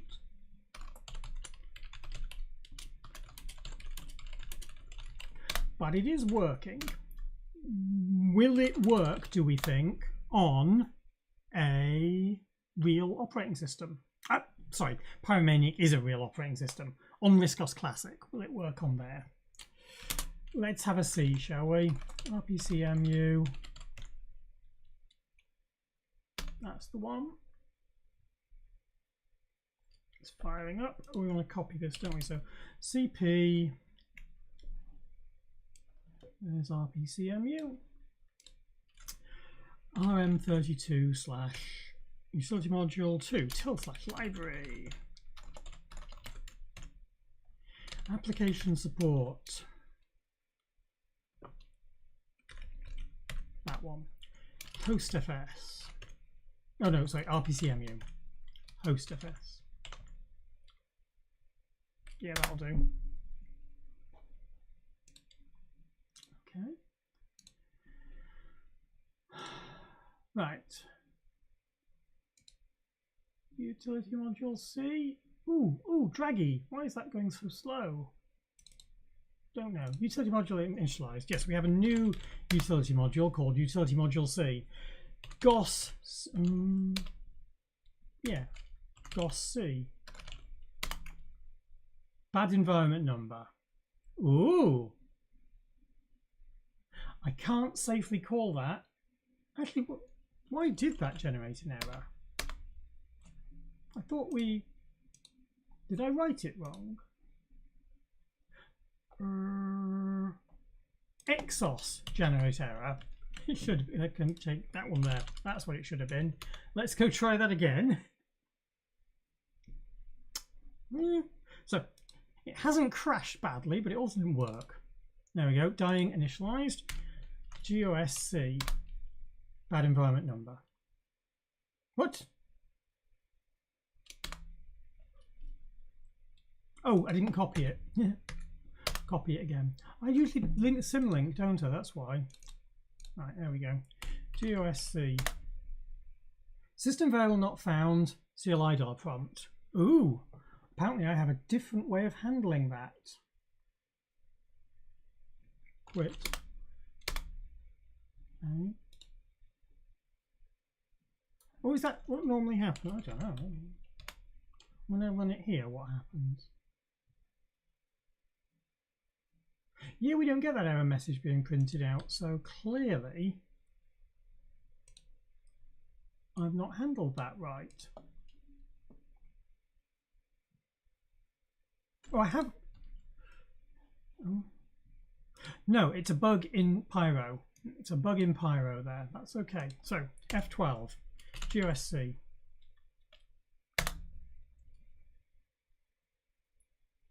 yeah, so we've got an error coming out, but the error is that it can't find the CLI prompt. That just isn't being returned in my system, so we just have to handle that. So in here I can do hello, and that generates an error, and that prints out, where's my pointer gone? You can't see it in here. Oh, pointer 1. Right, there we go. Now you can see it. So here we've got, that's the error being returned, hello not found. I can do echo foo, prints out the word foo in there. We're still getting this sort of debug for that, don't worry about it. Can I run ammo? Is there anything? I haven't got any commands, have I? Oh, actually we've probably got some commands in here. What have we got? X. Have we got an absolute in there I can run? There's a basic program. I'm going to basic, can't I? List DAs. That listed my dynamic areas and returned to the environment. Hello. Still generating errors. And then we do quit from this. And now we've returned to shell CLI. So when we press return, it takes us to the desktop. So, all working. My cam's frozen. You're not seeing my really, really happy face where everything's looking good. That's really sad. Cam, what we can do is we can just, if we flick off it for a moment and then flick back again, do we get back a working cam? Oh no. Oh no, we don't get a working cam. Excuse me.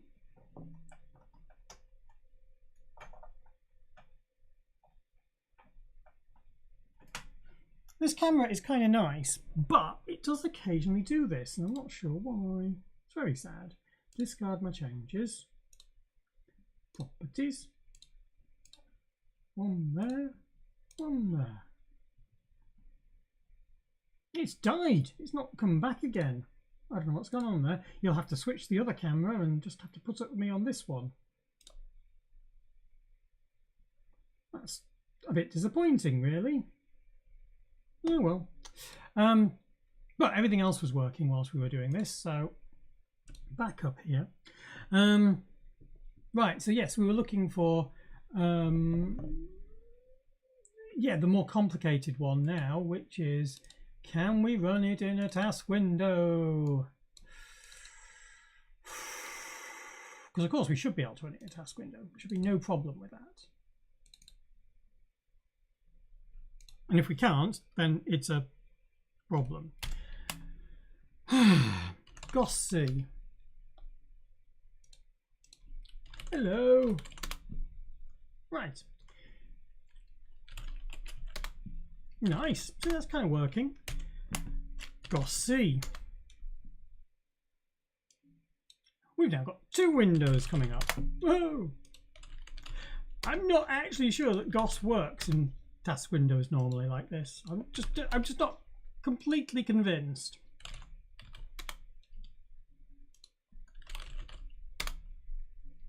Maybe it would, I don't know. That's list DA. Did it do its thing? Yeah, yeah, that seems to. If I do start GOS, yeah, it does work. GOS. Quit.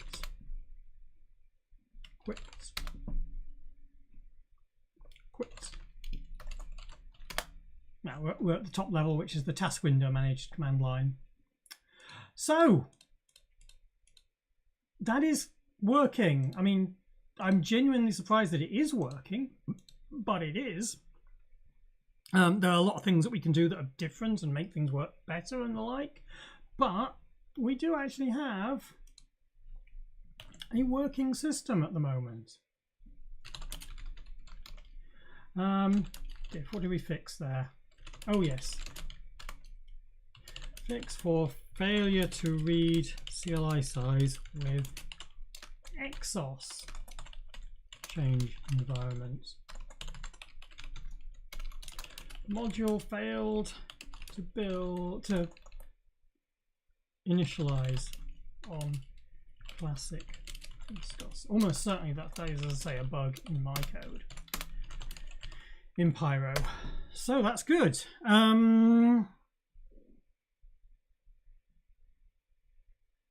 Yeah. Now what? Now what? We tag it. I'm going to increment the version. Viscos vmanage inc. Now version 2. Git commit -a to 0.02 for release. I'm going to leave all the debug on because we can then try to see it working on other systems. If something goes wrong, people can at least see what's going on. Ready for release. Debug is all still on, but that's fine. There we are. Push tag v0.02. Push origin v0.02. Go over here and have a look at the top. Right. Actions. We're just waiting for it to build them now, and we'll make it a proper release, and then we can also update the status, can't we? Let's do that. Go over here. Wrong project. This one here, please. That one here. Pull you up here. Right. So if we look for what was it called? Utility module. There we go. So errors are reported. Exits are trapped. We've seen errors running. We've also seen, oh, look at that, just pop lots of bits up. It won't yet work using 64-bit because we've got some assembler in there. So I'll need to rewrite that for 64-bit. We will do that next week. I'm not doing it now. I can probably do it relatively quickly, but I'm just not doing it now. Oh, not Z, X. So that's that done. Do we handle service memory and service reset? No. Do we need to? Not sure. We may have to look into that one. And the status. Let's have a look for utility module. There it is. This is now definitely at the point of being internals working in the 64-bit, and it's functional in 64-bit is internals, 32-bit is functional, because we've seen it working in all the system. We may have some more bits to do, but this is doing its job really well now. So let us commit that. Diff. Oh, where have we gone? I've gone in the wrong place. Git diff. Ooh. I've also marked font manager as being stubbed as well now. And I added some more notes about that apparently. Got 2 changes in here. Updated font manager to be a stub. I'm working on that independent of everything else. Utility module is now working 32-bit. The font manager worked on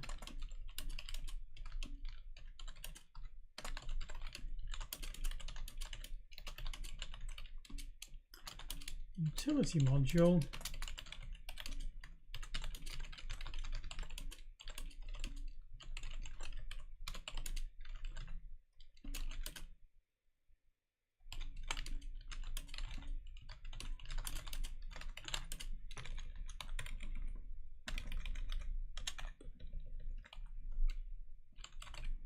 okay, we'll push that. So if we go over now to pull some more bits and push them in.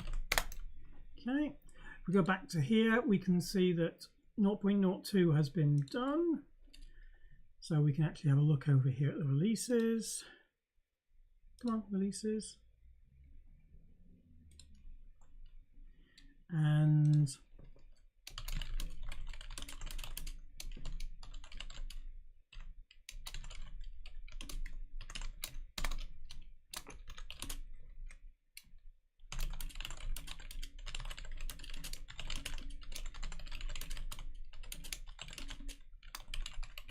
if anyone wants to test it elsewhere, feel free. There isn't a 64-bit implementation yet. That will need some assembly work. All right, unless anybody feels they want to convert the ARM code into ARC64, which will be easy. It will be easy, honest, it really will be. And we'll do that next week if nobody else feels like doing it. Publish release, and what you'll see here is we've got some artifacts that will include, there we go, it's downloaded. Come on, I'm going to pop up a window. Yeah, here's the window over here. And it shows the utility module in C and the new GOS module, new GOS command line. So you'll be able to have a look at that if you wish. It's entirely possible it'll break, but you'll be able to look at it. And if you do, feel free to come over to the GOS repository and raise a new issue, because almost certainly we'll be able to do something about it.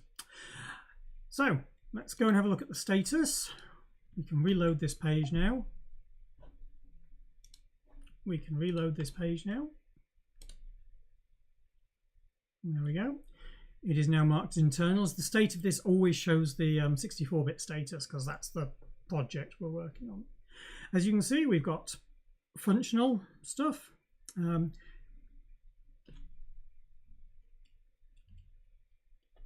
So Andrew asked, is there a reason why those bits of assembly in ARC64 rather than C?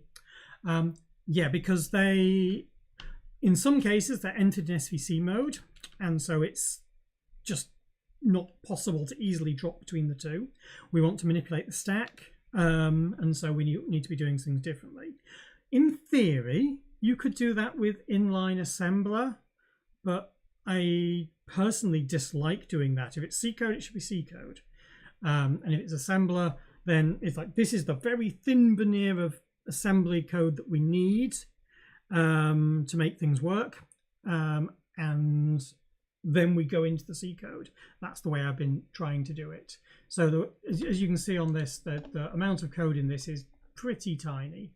We've got the entering the module, which is just like largely debug here. Get some size, move things around. Get some size, move things around. Allocate, switch to user mode, set up the stack and the frame pointer, and then go off and run it in the right way. And then a little bit of handling for exiting as well. And the same goes for the CLI. Reading the CLI size is just one call because we need it in here, and then some additional bits here.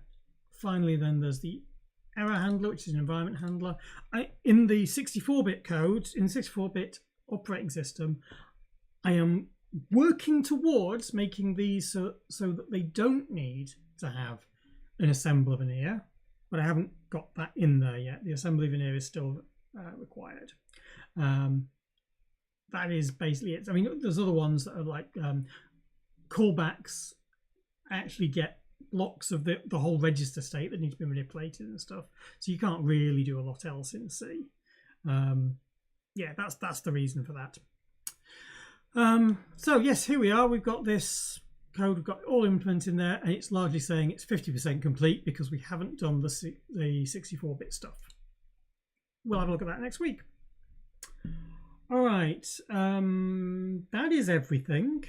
I know we've overrun by an hour and a half, but I hope it was interesting, and I hope because the code's all available, people will just look at it and go, oh, that's how you do stuff. Well, or something like that anyway. That's the idea anyway.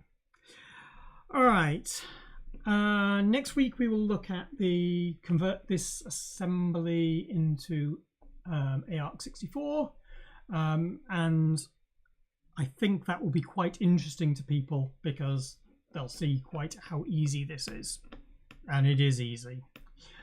And that's it, really. Yeah, we'll see you next week. I hope you've had a good day.